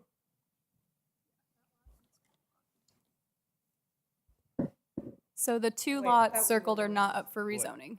I Say it thought we again? were on the other. You're on the wrong street, aren't you? Yeah, I thought we were Oh. one of, Yeah, I mean, I hope we're not out in the middle. No, that's Kicker Oops. Road there. That was my fault. It's where my I'm mouse wrong. is. This one. Everybody's fessing up tonight. And on the corner. All right, those 2 are not Those included. are not part, Y'all but know? draw X's on the one. Technically, the other side isn't included either. That's one Right. line there. I wish it weren't this entire parcel. I would feel better about, I mean, along Veterans Memorial Parkway Right. and across from that VGO Right. property is one thing, but once you start getting up into spaces where there are existing homes that aren't going to be included, in particular, it bothers me. Oh, are we rezoning that stack of lots with the exception of those 2, or we're not going all the way to Kicker Road, or it's just a stack of lots along That'd be the west side? 18th Along Avenue Avenue. East, Right. correct? It has nothing to do with the lots on Kicker Road. No. Okay. So they're asking to Can we rezone circle the one- rezone can we all those, circle the ones except for those 2. that we wanna rezone? I think it's every one of them, isn't it? From currently R3 to VGO, correct? Okay, but not the one fronting on Veterans Memorial? Correct. Okay, but not the one next to it? No, not the other one that's on Veterans Memorial, just all of them that are north. Okay. I think, didn't you, the one that's on, that's already rezoned VGO, didn't you bring that one? Didn't he bring us that one? On the, Not that yeah, long it's ago? on Veterans On Memorial. Veterans Yeah. Memorial? That's right. That's been rezoned, there's a medical facility there. Right. Yeah.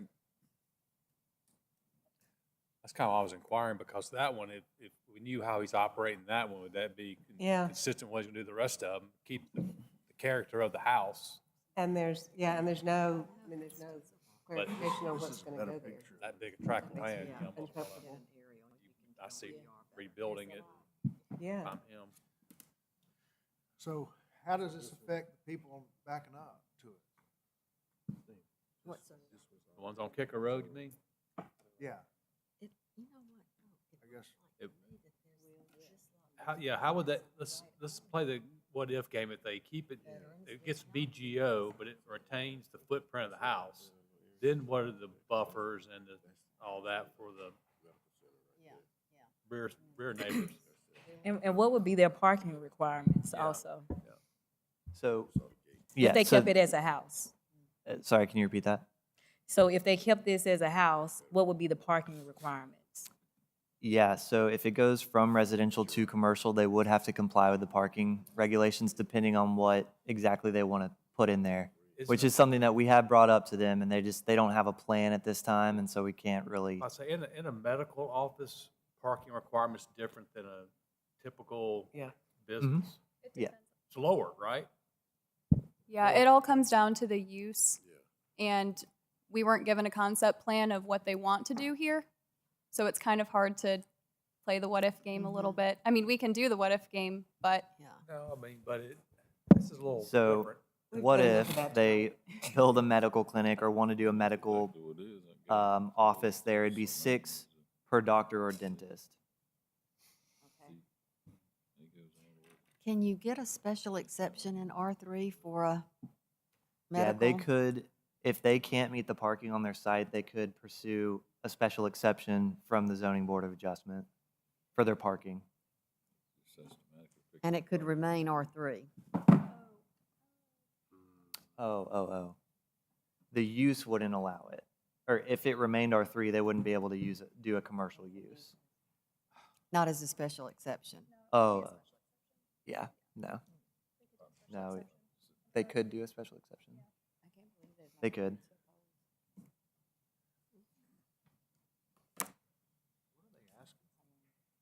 And as was stated, also some of these houses might remain to be used as offices, but they have the option to remove those houses and build new structures. And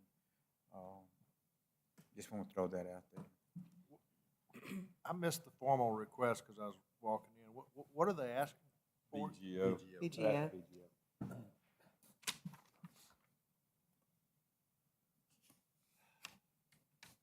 And we gave notice to anybody backing up to them, so they'd be here tonight if they have a problem. At their property, the private rental property, so they probably went to, not the tenants, but. What do you think? I mean, that's how it usually works. They'll go. Nope. You want to sign up for? Nope. The house is down that one side, they own a rental, the others may be rental also. I bet they are.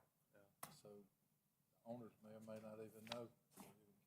You know, he'd almost be better off to double stack them and get all the way to the other street rather than have one long line, but because he's affecting more houses that way, but he could horse trade and get both houses, and then he'd have frontage on 3 streets actually.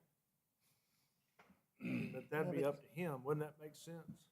Well, you don't really want to zone differently across the street.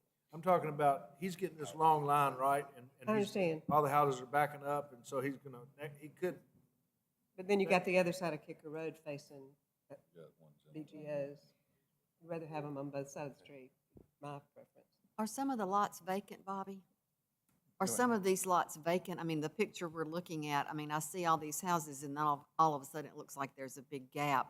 Is there a house on every one of those lots? No, there's not houses on every lot.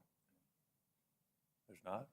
I see only one lot doesn't have a house. Okay, yeah, I do see a vacant one. Well, we do, I think someone has, no one did sign up, but I think we have someone in the audience that would like to make a comment, so we'll. I usually ask the question, but if you, name and address for the record, please. Roger Smith, 1705 14th Street. I live right next to the nursing home on 14th Street. I'm looking at the back of Just to that, the I left. see 4 Picture, houses you look there, just right? to the left of the upper part. You know, staff, Circle it. circle it or exit for us, check it, whatever. Okay, gotcha.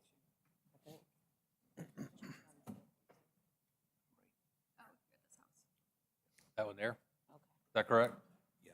I was just gonna say that the traffic on 18th Street coming out on Veterans Parkway, that's just sort of a tricky intersection to go in and out of, traffic-wise. 18th Avenue, you mean? Yeah, 18th Avenue going out on Veterans. Because it's sort of on Veterans coming up it sort of comes up a hill, and so you don't have a long way to view, and traffic's just constant. There's not a good time of the day, but I know everybody else has said traffic, so but that's sort of is what it is. That's it. That's a So good design. are you opposed to the rezoning then? No, I really want to see him do something with it. We haven't had a problem, and we live right next door to it. We haven't had a problem out of them. We've had a delivery truck problem, but I think they've solved that. They kept coming down 14th Street, delivering the groceries, the big 18-wheeler, but they hadn't done it lately. They're supposed to do that on 18th. But did I understand you to say you'd like to know what was going to go there? Yes, just if it's going to be small, little in and out traffic, it probably would be okay. But if they're really going to do a lot of trafficking there, people in and out, that intersection's hard, and then you'd have to cut through the neighborhood to go down and out at a red light lower down across from Home Depot. I see. Would you rather have a commercial development there utilizing those houses or rental? If it was a small commercial area, but like a strip mall, I'm not saying strip mall, but if it was something that had that much flow, I don't think you could get them in and out. It would appear logical that they'd be using for some type of medical related. Yeah, that's what I'm saying. It'd probably be just small doctor offices. It'd probably be okay, but I'm just saying that is, considering that intersection, because it is sort of hard to get in and out, especially if you don't know it. Yep. Thank you. Thank you. Anyone else care to speak for or against? All right, Commission.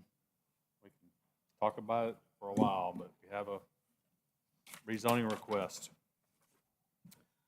Z0723, Paramassetti petition to rezone 3.2 acres from R3 to BGO. Do you have a motion and a second? Motion. Second. Mr. Rumsey? Yes. Yes. Yes. Yes. Yes. Yes. Yes. No. Yes. Motion approved.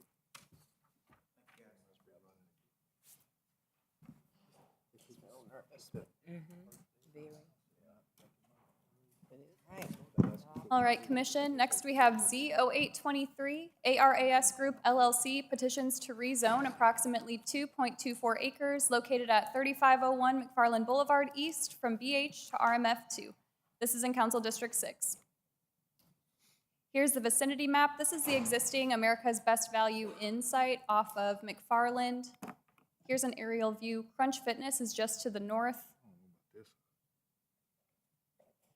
And here is that property. To the south, you've got some BN zoning. And to the east, that should say RMF2. To the east, you've got RMF2. And this rezoning is to allow for market rate affordable housing. The petitioner would like to convert the existing motel into high-quality studio efficiency apartments. And again, here's that subject property. And here's a schematic site plan. The buildings themselves will stay put. This is just to show that they're meeting parking and showing where they're providing the dumpster location. And here are the interior layouts of what these could look like, or what they would look like. 256 square foot studio apartments, 119 units in total between 3 buildings. And here are some finishings of what those interiors would look like. These are samples of what they've just completed in Nashville that they can speak to as well.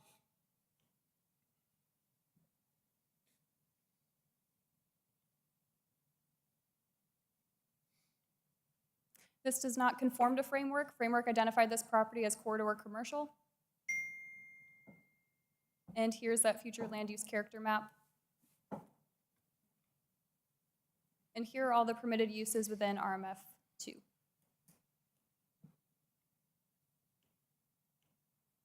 you have any questions for staff before they come up? I've got one. Yep. We voted or something and changed one down the street that used to be a Motel 6 or something. That's right. What's the success rate of that so far? So they are still in the revamping phase. I don't believe that they've had any. They're demoing right now. Yep. They're Yep. working on it. I've seen the trucks. That's right. Yeah, I don't think they have any residents yet. No, they had a lot of work doing that place. I know, but this one's not gonna be no. It'd be easier than the other one. All right. All right. Petitioner.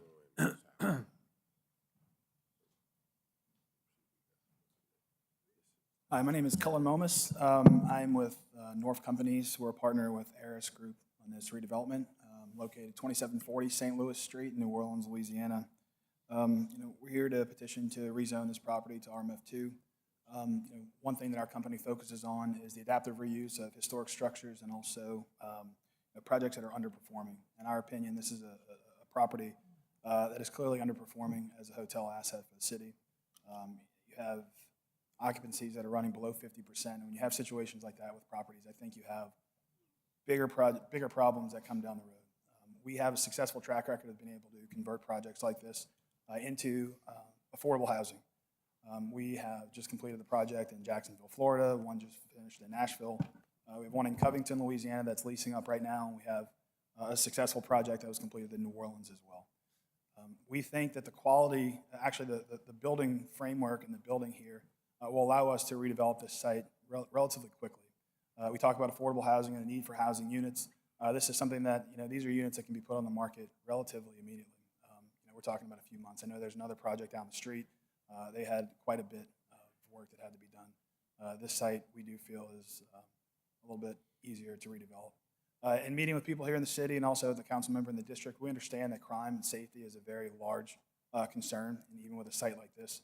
We do believe that the request is appropriate. One, just given the setback, 275 feet off McFarland. It's not like it's right fronting McFarland. Additionally, it is adjacent to another RMF2 site, so we don't feel like it's expanding too much of the zoning.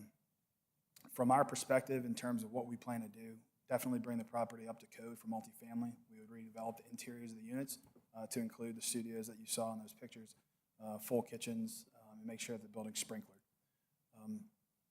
In terms of security, just for the site, our plan is to put new fencing up. We have, in and out on the one driveway that comes in and out. We've talked about and probably will have a private gate for access in and out of the complex to make sure that the access is for residents. Talk about the people who are living in our units. Typically we have people who are first responders, teachers, people who just graduated from school, young professionals who are looking for apartments in the $700 range. That's who we typically market our projects to. And again, we've been quite successful with these types of conversions. I'm happy to answer any questions that you may have, and appreciate your consideration. What is the going to be required lease terms? Typically, our lease terms are 12-month lease terms. We do, in particular instances, are flexible if there are traveling nurses who are on contracts that we're able to see the contract they have with the hospital when they're traveling, and as well first responders and police officers oftentimes are flexible with lease terms for them. We like to have some police officers who help us also supplement some of our security or being able to respond if there are any issues. Is it your company's intent to hold this property? Yes, I'm glad you asked that. So our company, my company, particularly North Companies, we manage an opportunity zone funds, which basically require that our investments in the projects are 10 years minimum in order for our investors to maximize their value. For us, all of our projects like this are long-term investments. We plan to acquire the project, we acquire to redevelop it, actively manage it, and be an owner of the property for a minimum of 10 years. Will there be a local office presence there on the property? There will. There is actually on the front end of the property, Right. There is a management office already there. And that'll be where we're going to hire a full-time site manager for the site as well as a full-time site super to make sure that they're able to handle any immediate maintenance problems. I know you said you was gonna put up a new fence or whatever. Are you gonna put up security cameras also? Absolutely. Keeping the site well lit and security cameras so that we can monitor everything that's going on. And like I said, our intent is to have a security gate that goes across the front as well. Can you speak towards, what are your plans for the fence on the rear, near the rear of the property? Like, what would that look like, or what are your Yeah, thoughts? right now, for it? there's a solid wall in the back. You know, our goal is to have a fence, one that adheres to whatever code is necessary, but just to make sure that we're cleaning it up. I couldn't speak specifically to what the design would be, but it'll be something that contains the property in terms of just nice aesthetic. Right now, I think you have kind of the barn fence across the front. That would definitely get replaced with something that is more permanent and looks a lot nicer. I think when we talked to the chair, vice chair, we had some concerns about the crime issue, especially with the property towards the rear. But I think staff had done some investigating, and there's been a property ownership change there, and it looks like the crime has gotten better. I think the crime's good, but it's gotten better. And I was concerned about that because here you're going to be bringing in potentially a traveling nurse as an example, and you know, this is kind of a little landlocked property here. You don't go walking around at night out of this area, I don't think. I mean, unless you're going to get something to eat. Understood. But anyway, I just want everybody to know that we did look at that. We were concerned about that. And obviously, you'd be concerned about it as well. Security guard? Right now, we don't have a security guard plan. We do have plan for full-time hire that's going to be a site manager and also site superintendent to handle maintenance issues. If it became necessary for us to have a security guard on site, that would be something that we've done on other properties. We've had security guards, but not sure where we'll be. Hopefully, we wouldn't have that problem. But any other questions for petitioner? Anyone sign up? Mr. Chairman, had one person sign up, Wade Warbington.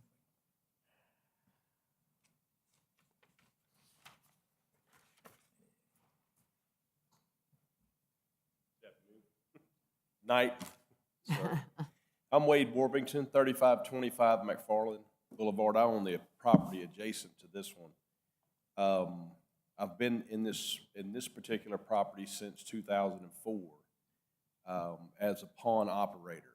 Very familiar with this area. My life prior to this, I was the district supervisor for Easy Pawn at 3728 McFarland. So I've literally been within a 600-yard block of this property for the last 30 or so years. I'm very familiar with it. The problems that we have, and I want to start this out by saying that I have no disrespect at all to the current owners of this property. They took a defunct property, and in my opinion, they've done the best that they can do with it. They care about it. They're out there daily. They're cleaning it. I know that because I see them when I'm cleaning mine. Their business is way off. I understand that.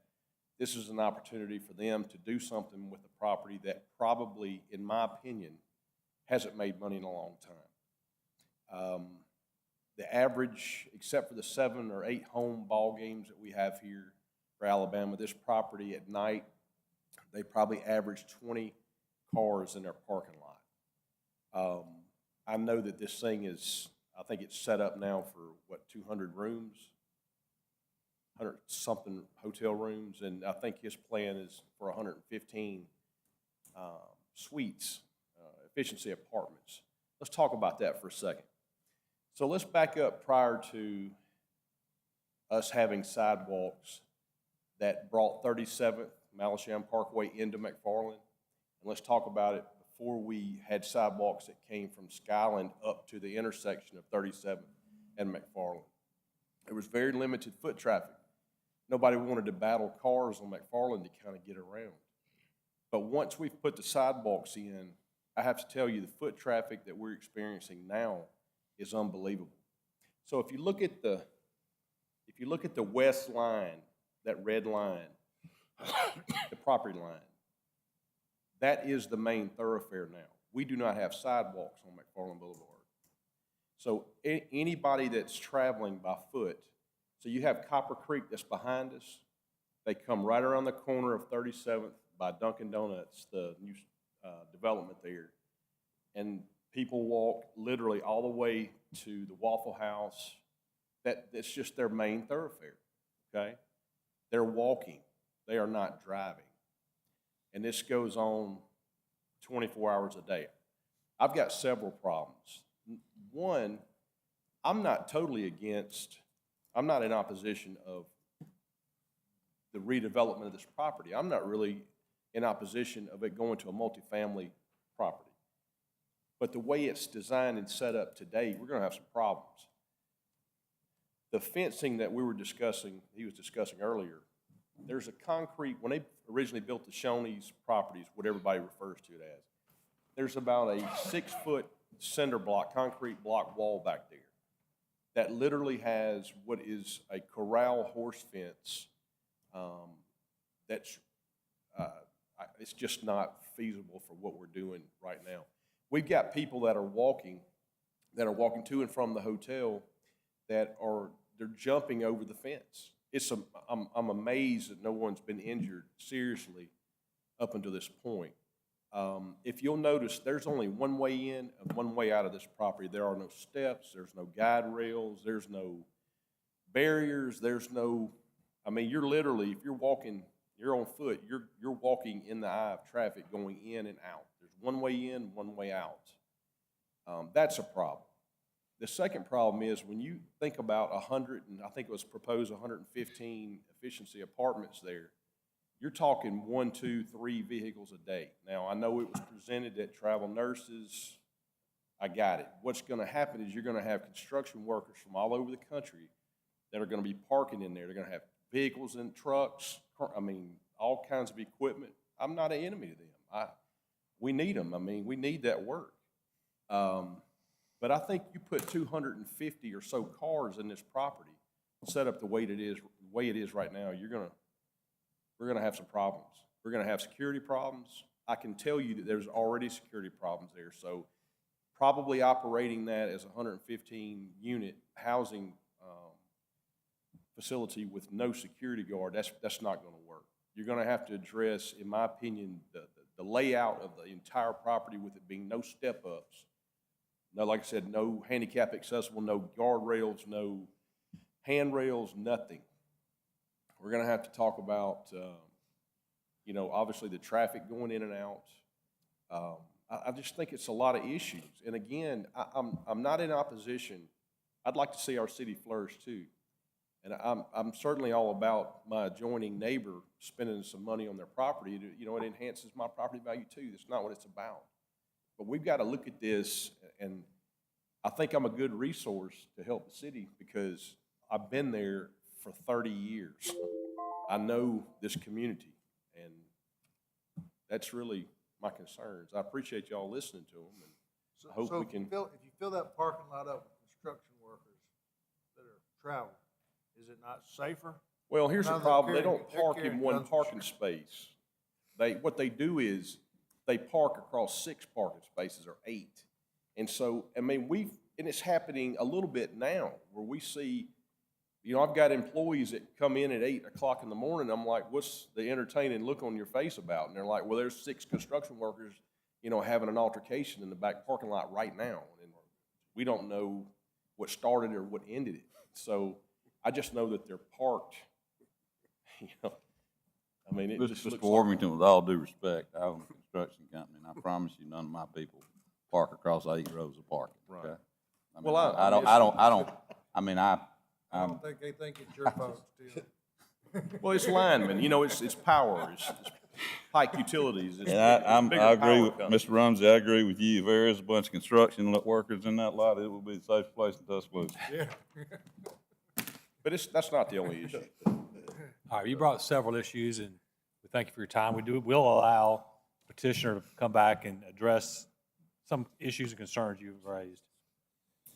Sure. I was actually taking notes. I won't disagree with what he says a lot about the design. First, I'd just like to point out that moving forward, the ownership of this property will be a new ownership entity. It's not going to be the existing owner. We're acquiring this site, we're acquiring this property to redevelop it and do something that we know how to do. Again, I fully take what he's saying to heart. I actually have a business card ready to give to him, and I'd like to talk to him and try to see what we can do to maximize what this site is. We don't see this as being transient tenants. We see this being people who need a home in terms of, hey, we're looking for an apartment, it's an affordable apartment that can move in relatively quickly. And so everything he said I note, and our hope is that we're able to have this rezone and move forward. But we appreciate when a petitioner works with adjoining neighbors to address their concerns. You're a good neighbor, so Try to be. I think I heard you commit to working with Mr. Worthington over there. And are you actually reducing the number of units then? I think we're going 1 for 1. So right now, there Okay. is 119 units, and we're going back with 119 units. All right, any other questions? No one else did sign up beyond, and anyone else care to speak for or against? Thank you. Any comments from the commission? I mean, I think my initial reaction was, I was concerned about what could be there about related to the crime issue around it, but it seems like that's improved, and we got a petitioner and developer here this is what they do. And I don't think they'd be willing to make an investment in a property that they would feel would be not a success. I hope it's a success because we got a few more hotels that might be perfect for this around the city and around the area. So I think it'd be a great improvement to the area. That's just my 2 cents. Any other comments or thoughts? Having heard none. Commission, we have Z0823 ARAS Group LLC petition to rezone 3501 McFarland Boulevard from BH to RMF2. Do I have a motion and a second? Motion to approve. Second. Mr. Rumsey. Yes. Yes. Yes. Yes. Yes. Yes. Yes. Yes. Yes, motion approved.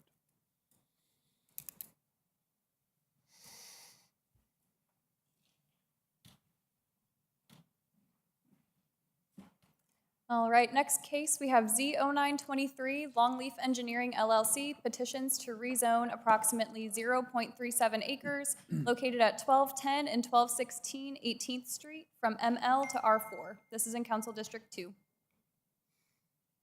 Here's that vicinity map, just south of 15th Street. You've got Central High School to the northeast.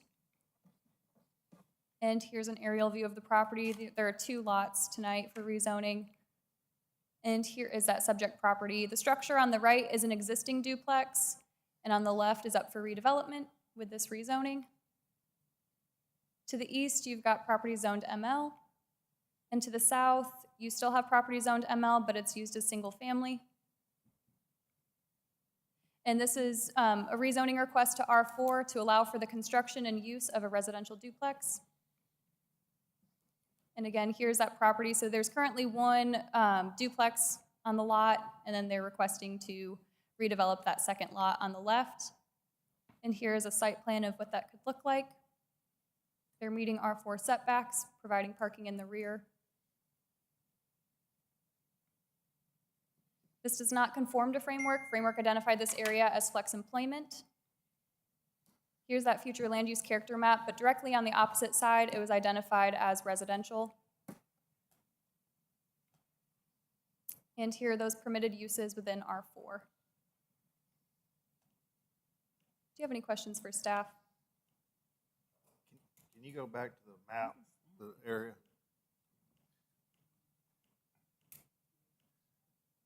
This one? So, where are we? We are over Black Bear Way is directly to the north. You've got Hargrove Road just below you. That's what I was looking for. And there's a duplex on one lot, and they want to build a new duplex on the adjoining lot. That's right.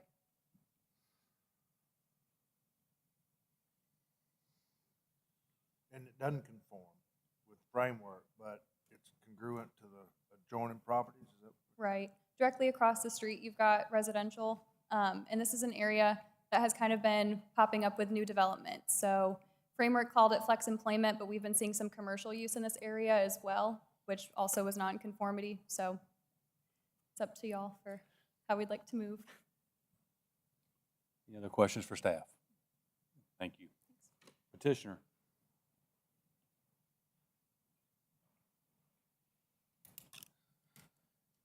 Tom Sims, Longleaf Engineering.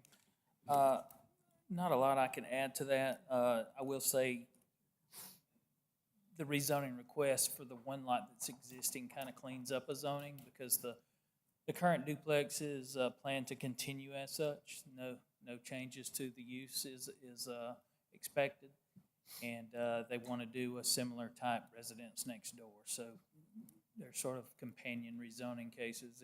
And as you can see on the screen, everything across the street is sort of residential, and even further south than that continues to be residential homes. Question for petitioner. What is there now, the white roof looking structure? What's that, Ms. Prince? Is that a garage? I think that's just a shed type, yeah. Where is it on this? See, that's what I it's in- couldn't, so it's all the way the other back side of the there. Oh, fence. wow, okay, that goes back, okay. Okay. Are you gonna tear down that duplex and just use the zoning for the duplex, or are you gonna fix that duplex up? I believe that duplex currently has tenants, if I'm not mistaken, and so that they just continue to use.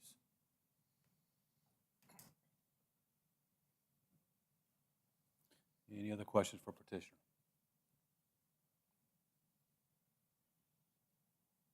Thank you. No one has signed up for or against. Would anyone care to speak for or against this petition request? So that's, Having heard none, we have commission before us Z0923, Longleaf Engineering, petition to rezone 1210, 1216, 18th Street from ML to R4. Do I have a motion and a second? Motion. going back to, what is that? Second. Ms. Hornsby? Yes. Yes. Yes. Yes. Yes. Yes. Yes. Yes. Yes, motion approved.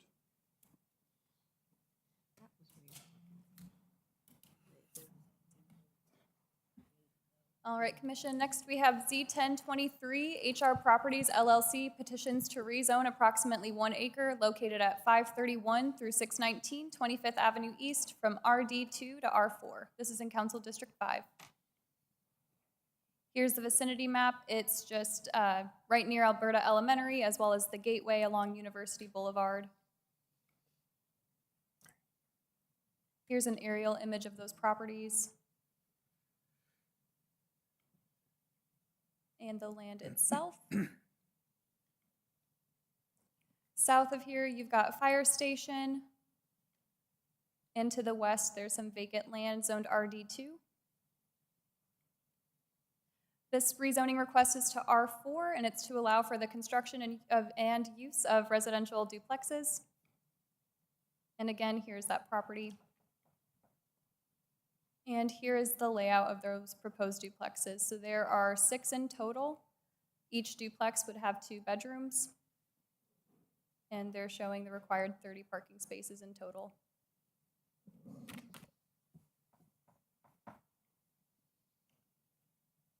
You actually One have, more moment to look at the site plan. You say it does comply with framework? It does. Yep. Framework identified this as traditional neighborhood core, which would allow for duplexes, townhomes, some of that missing middle. you actually have some of those on the west already, correct? I'm sorry? You have some of those existing to the west of this property too, right? Existing duplexes? Yes, it looks like on the map. Let's see. I know there are some single-family homes Oh, throughout that here. may be what I'm looking at then.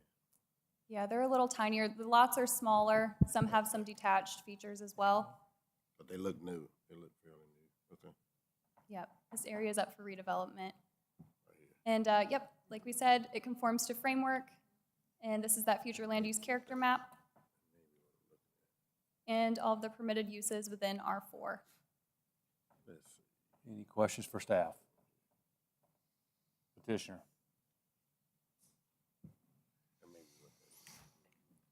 You drew the short straw on the agenda, right? Yeah, I appreciate you letting us go last tonight. I'm Bruce Higginbotham with Porter Higginbotham Engineering. We're representing HR Properties LLC. I can't add much to what Haley already said, but basically what he is wanting to do is build side-by-side duplexes, about a little over 1,300 and something square feet each, and he doesn't want his parking in the back, and R4 was the zoning that met his needs on this property. 1,300 square feet for 2 bedroom? It's gonna be two-story, yes. 700 each, or 650 Yeah, it'd be 1,300 per unit, per building or per unit? per unit. And it's just two bedrooms? Yes, that's what he said. You're gonna build If you look at your, two-bedroom units at sir? 1,300 square feet? Mhm. If you look at your diagram, he's got a 30 by 45 total duplex, which is, and he's got an upstairs on the east, so he's got two, yes, sir. It's good size.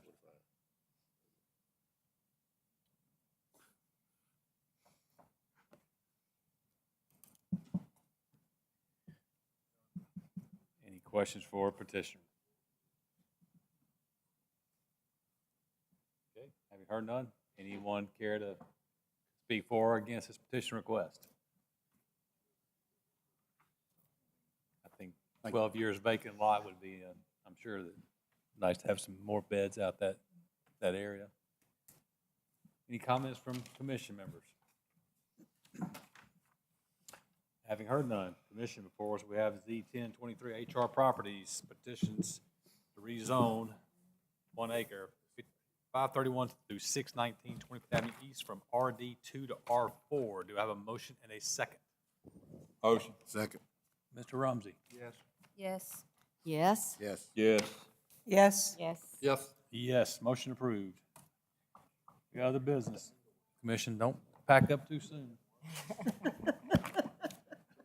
All right, Commission, last two things. First being, we need to vote for a new chair, vice chair, or continue the chair, vice chair, up to y'all, but we need to vote to finish out the 2023 calendar year.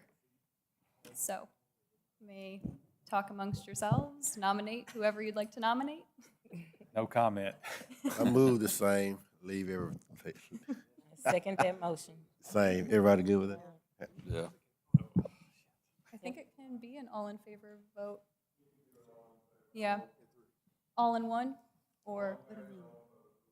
Okay, all in, For both offices at once? That's something I have to make or you have to make. well, I don't know. I don't know who. Now, listen, this is not a power or a egotistical trip. If anybody wants to hammer, they can have it.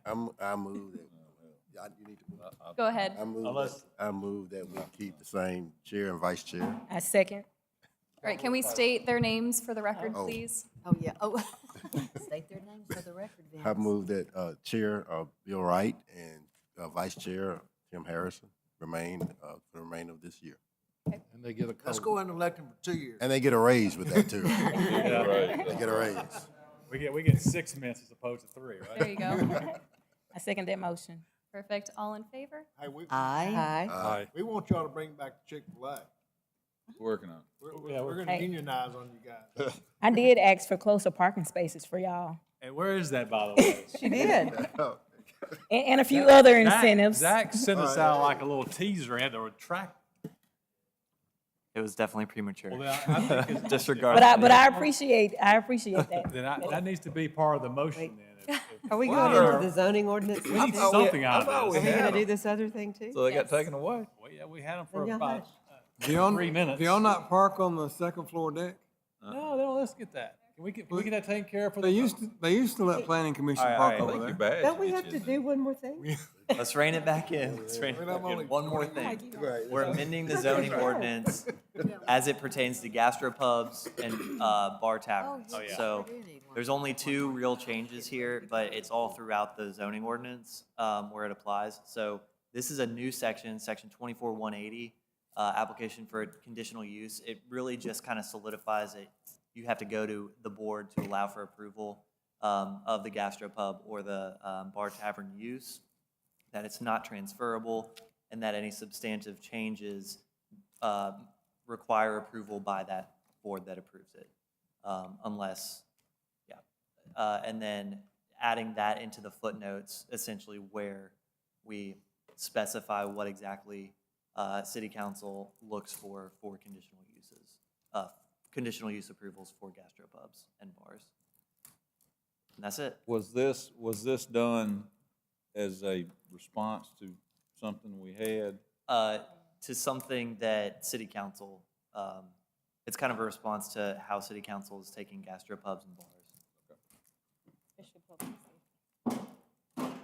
That's it.